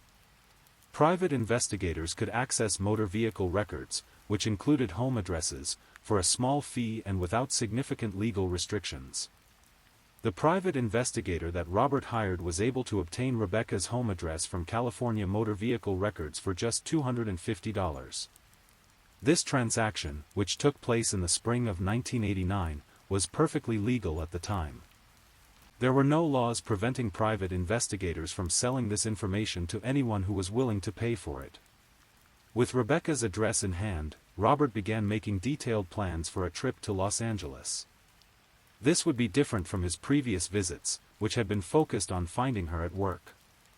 This time, he would go directly to her home, where there would be no security guards or assistants to keep him away. During the weeks leading up to his final trip to Los Angeles, Robert's behavior became increasingly erratic. He spoke to family members about his plans to meet Rebecca, though he didn't reveal the full extent of his intentions. He began making arrangements for the trip, including obtaining a handgun. Robert's acquisition of the gun was another legal transaction that, in retrospect, seems shocking. Despite his history of mental health issues and erratic behavior, he was able to purchase a .357 Magnum revolver without any significant background check or waiting period. The gun laws of 1989 were far more permissive than they would become in later years. The choice of weapon was significant. A .357 Magnum is a powerful handgun, capable of causing devastating injuries. Robert's decision to arm himself suggested that he was prepared for the possibility of violence, though it's unclear whether he had made a conscious decision to harm Rebecca or was simply preparing for various scenarios. On the morning of July 18, 1989, Rebecca Schaefer woke up in her small apartment at 120 North Sweetser Avenue in West Hollywood.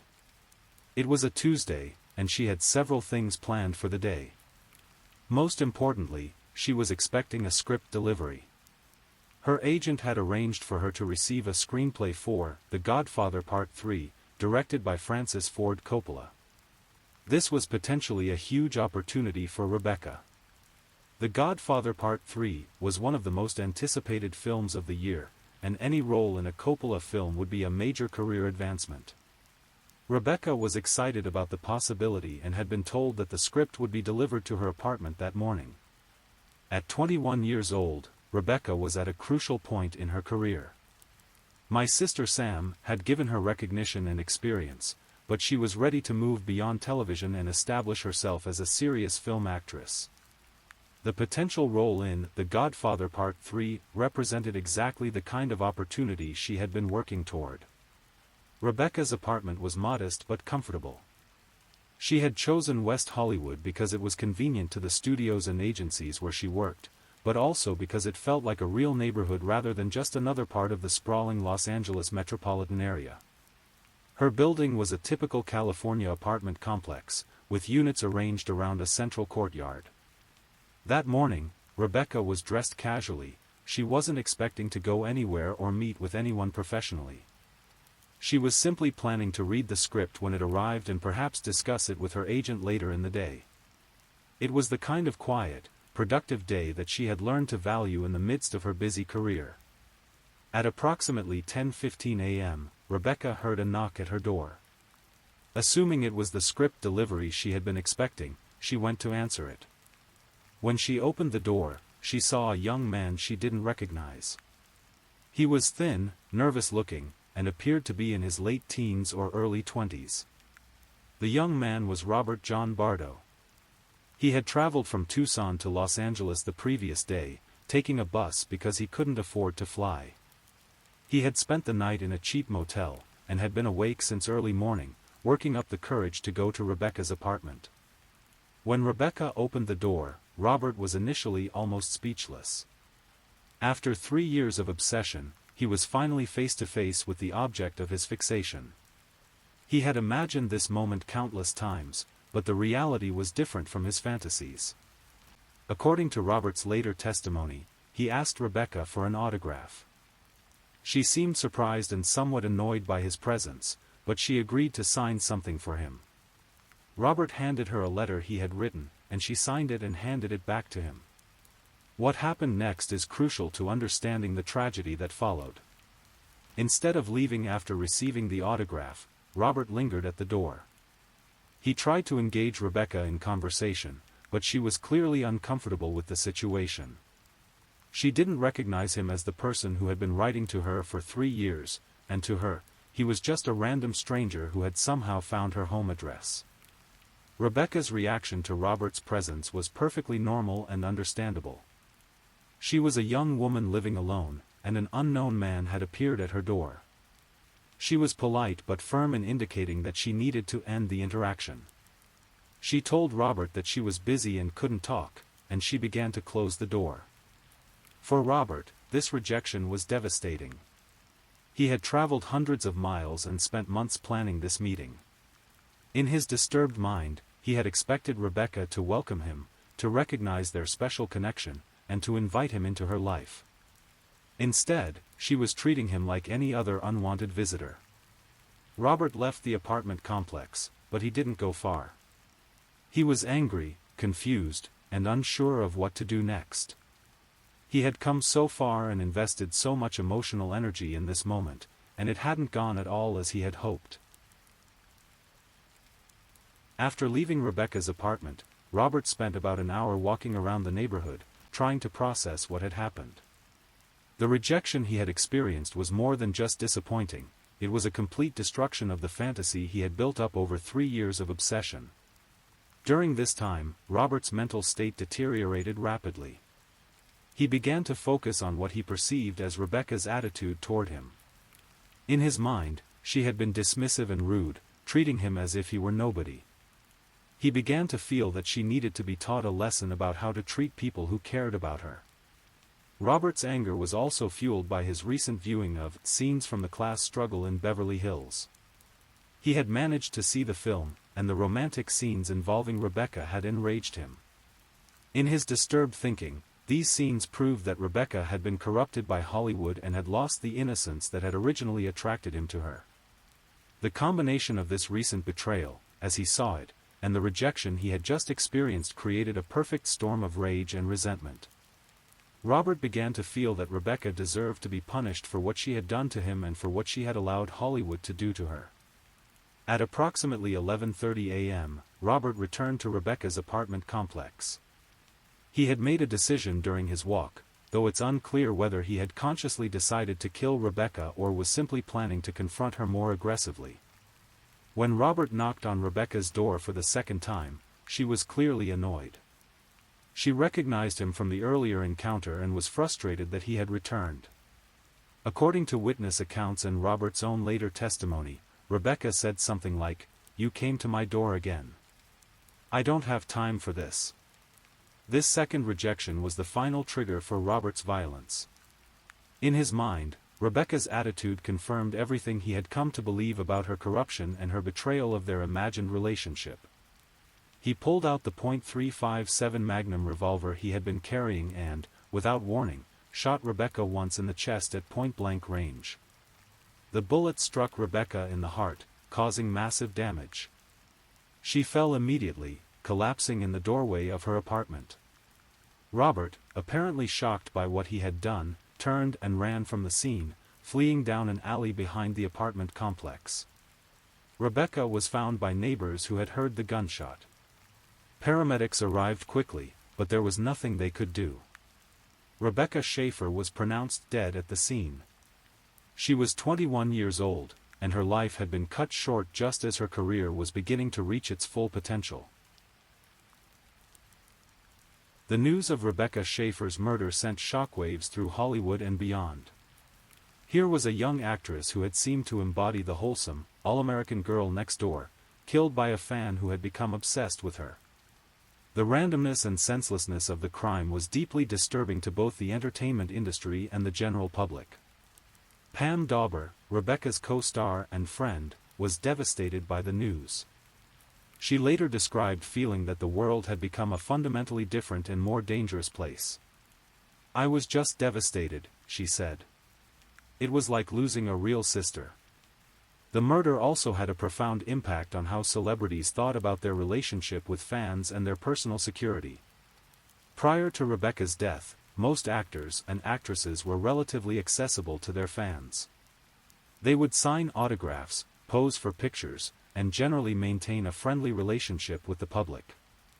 After Rebecca's murder, this began to change.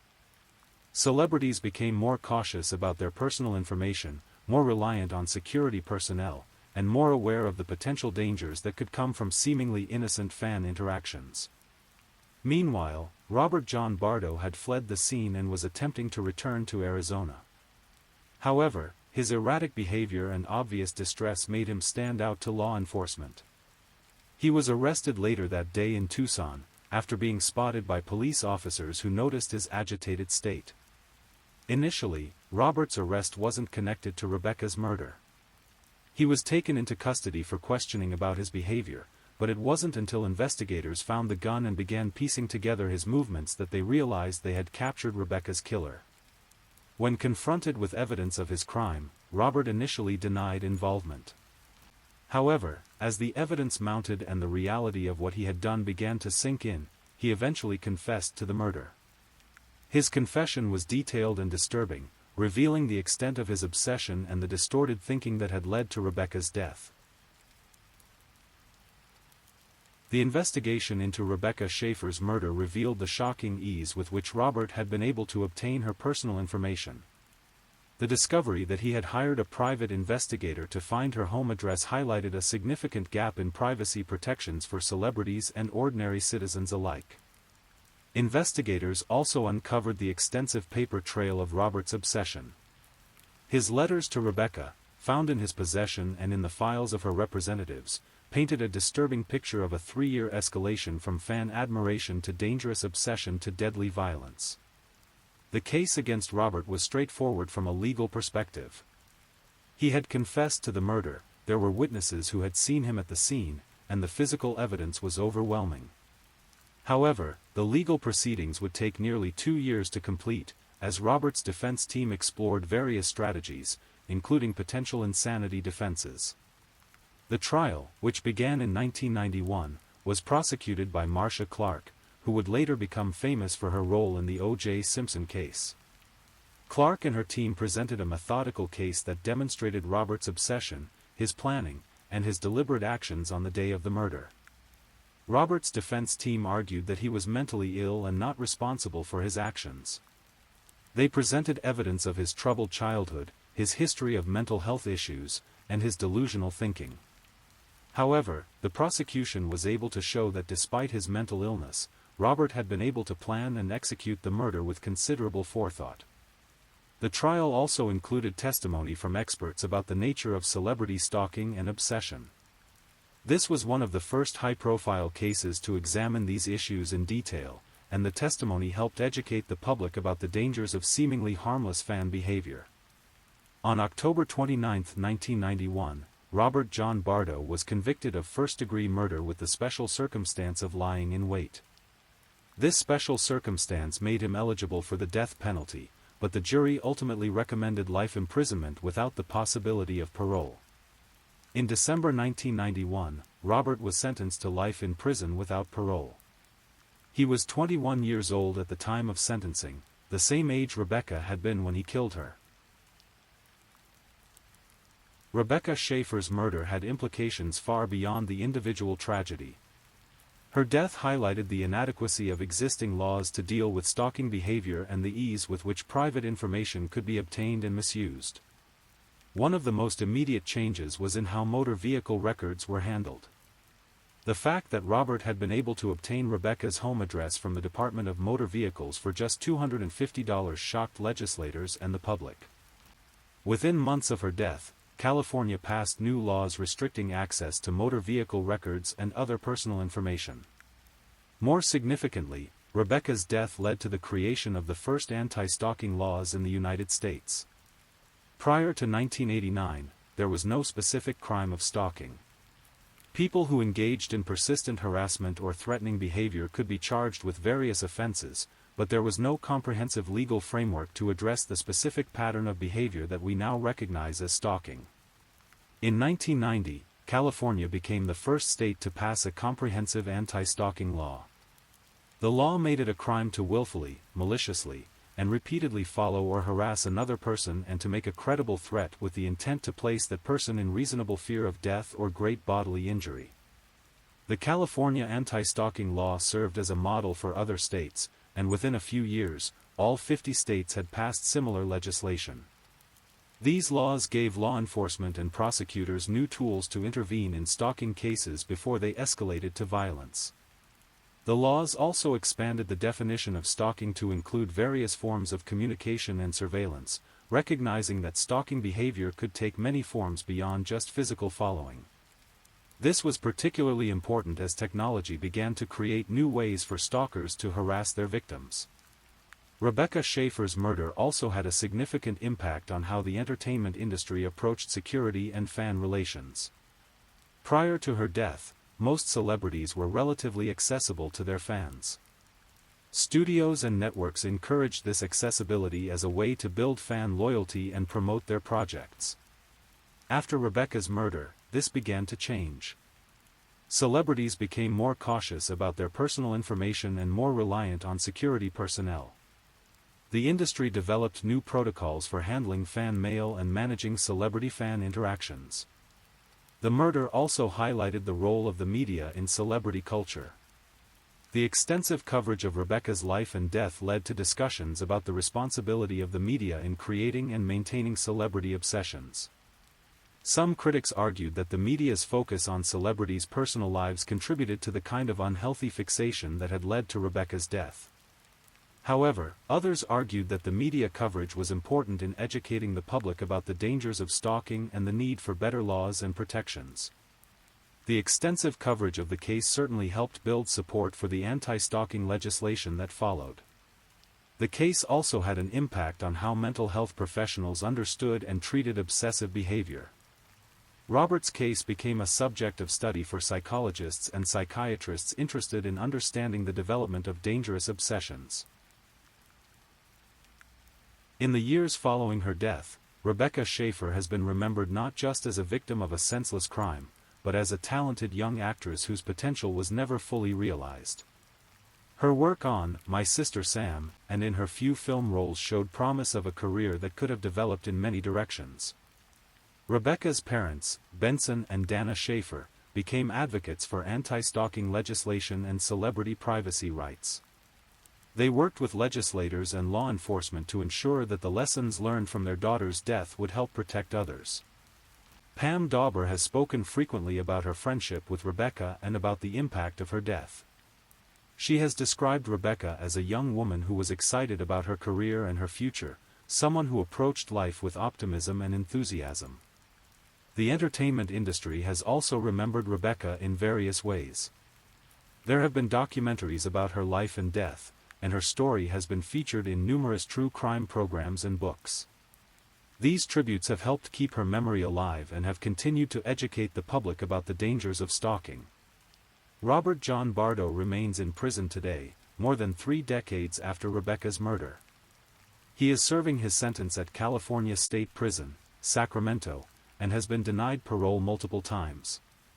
Under his sentence of life without parole, he will never be eligible for release. In interviews over the years, Robert has expressed remorse for his actions. In a phone call to ABC News, he said he accepted full responsibility for Rebecca's murder and stated, "She should be here. I feel a lot of tremendous guilt." However, mental health experts who have examined Robert note that he continues to struggle with the same delusional thinking that led to Rebecca's death. His expressions of remorse, while possibly sincere, are complicated by his ongoing mental health issues. Robert's case has been studied extensively by criminologists and psychologists interested in understanding the development of dangerous obsessions. His progression from fan to stalker to killer has become a textbook example of how celebrity obsession can escalate to violence. The case has also been cited in numerous legal decisions involving stalking and celebrity privacy rights. Robert's actions and the legal response to them have helped shape how the justice system deals with similar cases. The anti-stalking laws that emerged in response to Rebecca's murder have continued to evolve over the decades. As technology has advanced, so too have the methods that stalkers use to harass their victims. Laws have been updated to address cyberstalking, social media harassment, and other forms of digital stalking. The basic framework established in the wake of Rebecca's death, making it a crime to engage in a pattern of behavior that would cause a reasonable person to fear for their safety, remains the foundation of anti-stalking laws today. However, the specific provisions have been expanded and refined based on experience and changing circumstances. One of the ongoing challenges in stalking cases is the difficulty of proving that a victim's fear is reasonable. This is particularly true in cases involving celebrities, where the line between normal fan behavior and stalking can be difficult to define. The laws have been refined to provide clearer guidelines for what constitutes stalking behavior. Another challenge has been enforcement. While the laws provide tools for law enforcement to intervene in stalking cases, the reality is that police and prosecutors often struggle with limited resources and competing priorities. The most effective anti-stalking efforts often involve coordination between law enforcement, mental health professionals, and victim advocates. Rebecca Schaefer's murder occurred at a time when celebrity culture was beginning to undergo significant changes. The rise of tabloid journalism, the expansion of entertainment media, and the increasing public fascination with celebrities' personal lives all contributed to an environment where the boundaries between public and private life were becoming increasingly blurred. Her death highlighted the dangers of this cultural shift. The ease with which Robert had obtained Rebecca's personal information demonstrated how vulnerable celebrities had become to those who wished to harm them. In the years following Rebecca's murder, the entertainment industry began to take celebrity privacy and security more seriously. Studios and networks implemented new protocols for protecting their talents' personal information. Security companies specializing in celebrity protection expanded their services to include not just physical security, but also information security and stalking prevention. The case also influenced how celebrities themselves approached their public lives. Many began to be more cautious about sharing personal information, more selective about public appearances, and more aware of the potential dangers that could come from seemingly innocent fan interactions. However, the tension between celebrity culture and privacy rights has continued to evolve. The rise of social media has created new challenges, as celebrities are expected to maintain a direct relationship with their fans while also protecting themselves from potentially dangerous individuals. Rebecca Schaeffer's murder brought national attention to the psychological phenomenon of celebrity obsession. Mental health professionals began to study the factors that can lead someone to develop an unhealthy fixation on a celebrity, and how that fixation can escalate to dangerous behavior. Robert Bardo's case became a classic example of what psychologists call erotomania, a delusional belief that another person, often a celebrity, is in love with the obsessed individual. This condition can cause people to interpret neutral interactions as signs of romantic interest and to believe that they have a special relationship with their target. In Robert's case, the routine responses he received to his fan mail were interpreted as personal communications from Rebecca. Form letters and publicity photos became, in his mind, evidence of their special connection. When reality failed to match his delusions, he became angry and eventually violent. The case also highlighted the role of isolation and social dysfunction in the development of dangerous obsessions. Robert was a young man with few social connections and limited life experience. His obsession with Rebecca filled a void in his life, but also prevented him from developing normal relationships and coping mechanisms. Mental health professionals have used Robert's case to better understand the warning signs of dangerous celebrity obsession. These include escalating contact attempts, expressions of romantic feelings toward the celebrity, anger when the celebrity appears with romantic partners, and attempts to make direct contact despite being rebuffed. The media coverage of Rebecca Schaeffer's murder was extensive and, in many ways, unprecedented. The case combined several elements that made it particularly compelling to the public: a young, attractive victim, a shocking crime, and insights into the darker side of celebrity culture. Television news programs, newspapers, and magazines all covered the story extensively. The coverage included not just the facts of the case, but also broader examinations of celebrity stalking, fan obsession, and the entertainment industry's responsibility to protect its talent. Some of the coverage was criticized for being sensationalistic or for providing too much detail about Robert's methods. Critics argued that extensive coverage of his stalking techniques could serve as a how-to guide for other potential stalkers. However, others argued that the coverage was important in educating the public about the dangers of stalking and the need for better protections. The public response to Rebecca's murder was one of shock and sympathy. Many people had watched her on My Sister Sam and felt a personal connection to her character. Her death seemed to represent the loss of innocence, both for her personally and for the entertainment industry as a whole. The case also generated significant public support for anti-stalking legislation. The fact that Robert had been able to obtain Rebecca's address so easily, and that there were no specific laws addressing stalking behavior, seemed clearly inadequate to many people. This public support was crucial in building the political momentum needed to pass new laws. The entertainment industry's response to Rebecca Schaeffer's murder was swift and comprehensive. Studios, networks, and talent agencies all recognized that they had a responsibility to better protect their talent from potentially dangerous fans. One of the most immediate changes was in how fan mail was handled. Prior to Rebecca's death, fan mail was often handled by relatively low-level staff who had little training in recognizing potentially dangerous communications. After her murder, many organizations invested in better training for staff who handled fan mail and established protocols for escalating concerning communications to security professionals. The industry also began to invest more heavily in security services for their talent.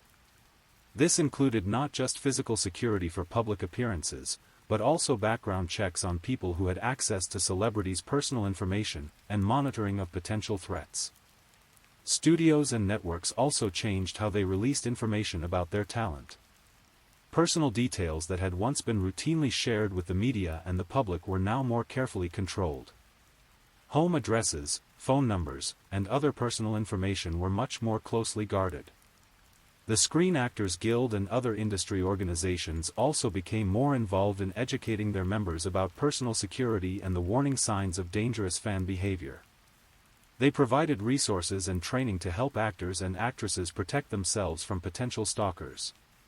In the decades since Rebecca Schaeffer's murder, technology has dramatically changed how stalking occurs and how it can be prevented. The rise of the internet, social media, and mobile technology has created new tools for stalkers, but also new opportunities for protection and prevention. On the negative side, the internet has made it much easier for stalkers to gather information about their targets. Social media platforms provide detailed information about people's daily activities, relationships, and whereabouts. Online databases and search engines can reveal personal information that was once difficult to obtain. However, technology has also created new tools for protection. Modern security systems can provide better monitoring and alert capabilities. Communication technologies allow for better coordination between security professionals, law enforcement, and potential victims. Social media platforms have developed policies and tools for dealing with harassment and stalking. The legal framework for addressing stalking has also evolved to keep pace with technological changes. Cyberstalking laws have been enacted to address online harassment. Courts have recognized that digital communications can be just as threatening as physical stalking. Law enforcement has developed specialized units and training to deal with technology-enabled stalking. More than 3 decades after Rebecca Schaeffer's murder, the case continues to provide important lessons about celebrity culture, fan obsession, and personal security. The changes that followed her death, in laws, in industry practices, and in public awareness, have undoubtedly prevented other tragedies. One of the most important lessons is the need for early intervention in cases of obsessive behavior. Robert's escalation from fan to stalker to killer took place over several years, and there were warning signs along the way. Better recognition of these warning signs, and more effective intervention strategies, could potentially prevent similar tragedies. The case also demonstrated the importance of protecting personal information. The ease with which Robert obtained Rebecca's address was a key factor in making the murder possible. The legal changes that followed, restricting access to motor vehicle records and other personal information, have made it more difficult for stalkers to find their targets. The entertainment industry's response to Rebecca's murder has also provided a model for how other industries can protect their employees and clients from similar threats. The protocols developed for handling fan mail, managing celebrity fan interactions, and providing security services have been adapted by other industries facing similar challenges. Despite the changes that followed Rebecca Schaeffer's murder, celebrity stalking remains a serious problem. High-profile cases in recent years have demonstrated that the threat has not disappeared, even with better laws and increased awareness. The challenges have evolved with changing technology and social media. Modern stalkers have new tools at their disposal, and the volume of information available online makes it difficult for celebrities to maintain complete privacy. The direct access that social media provides between celebrities and their fans, while valuable for career and marketing purposes, also creates new opportunities for unhealthy obsessions to develop. Law enforcement continues to struggle with limited resources and the difficulty of identifying truly dangerous individuals among the many fans who engage in intense but harmless admiration of celebrities. The line between normal fan behavior and stalking can be difficult to define, and the consequences of both underreaction and overreaction can be serious. Mental health professionals continue to study the factors that lead to dangerous celebrity obsession, but predicting which individuals will escalate to violence remains extremely difficult. The vast majority of people who develop intense interests in celebrities never engage in stalking behavior, let alone violence. Rebecca Schaeffer's legacy extends far beyond her brief career as an actress. Her death led to fundamental changes in how society addresses stalking, how the entertainment industry protects its talent, and how we understand the darker aspects of celebrity culture. The anti-stalking laws that emerged from her case have protected countless individuals from harassment and violence. The changes in industry practices have made celebrities safer while still allowing them to maintain relationships with their fans. The increased awareness of celebrity stalking has helped people recognize warning signs and seek help when needed. Rebecca's memory has also been preserved through various tributes and remembrances. Her parents' advocacy work has helped ensure that the lessons learned from their daughter's death continue to benefit others. The entertainment industry has remembered her through various awards and dedications. Perhaps most importantly, Rebecca's story serves as a reminder of the human cost of celebrity culture. Behind the glamour and entertainment are real people with real vulnerabilities. The obsession and violence that ended Rebecca's life was not an inevitable consequence of fame, but rather a preventable tragedy that occurred because adequate protections were not in place. The cultural questions raised by Rebecca Schaeffer's murder continue to be relevant today. The relationship between celebrities and their fans, the role of the media in creating and maintaining celebrity obsessions, and the responsibility of society to protect public figures from dangerous individuals are all issues that remain unresolved. The rise of social media has intensified these questions. Celebrities today have more direct contact with their fans than ever before, but this increased access also creates new opportunities for obsessive behavior to develop. The expectation that celebrities will share personal details about their lives on social media platforms can make them more vulnerable to stalking and harassment. The democratization of celebrity culture, where ordinary people can become famous through viral videos or social media posts, has also expanded the potential pool of stalking victims. The lessons learned from Rebecca's case are now relevant not just to traditional celebrities, but to anyone who achieves public prominence. As we conclude this examination of Rebecca Schaeffer's life and death, it's important to remember her not just as a victim, but as a person with dreams, talents, and potential. She was a young woman who had worked hard to achieve her goals, who had formed meaningful relationships, and who had a bright future ahead of her. Her death was a tragedy that reverberated far beyond her immediate circle of family and friends. It changed laws, industry practices, and public awareness in ways that continue to protect people today. The legal and social changes that followed her murder represent a form of justice that goes beyond the conviction of her killer.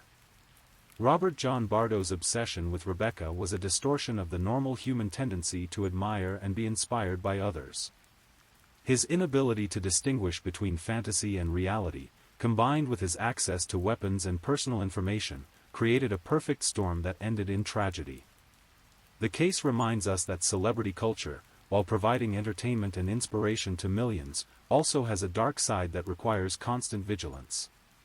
The balance between public access and private security, between fan enthusiasm and obsessive behavior, remains a challenge that our society continues to navigate. Rebecca Schaeffer was 21 years old when she died. She would be 57 today if she had lived.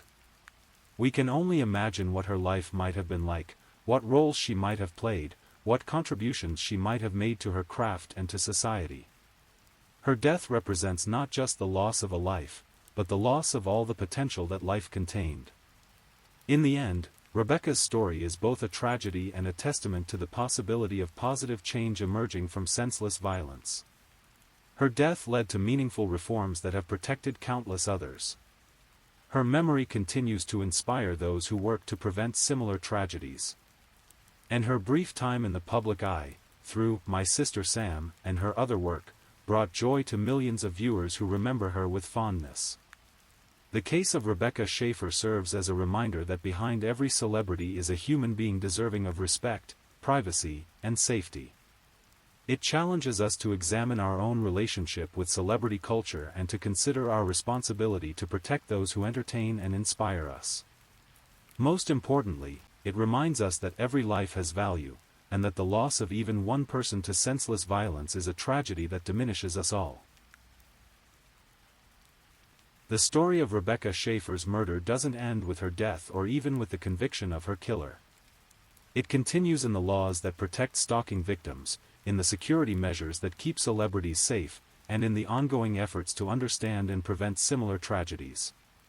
Every time someone is protected by an anti-stalking law, every time a potentially dangerous fan is identified and diverted from violence, every time a celebrity's personal information is kept private, Rebecca's legacy lives on.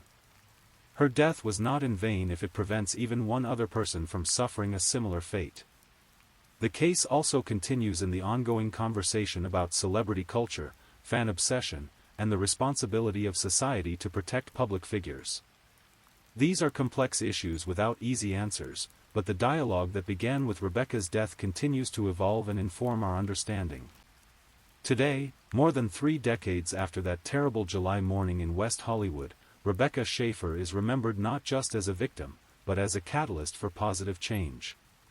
Her story reminds us that even in the face of senseless tragedy, it is possible to create meaning, to protect others, and to honor the memory of those we have lost.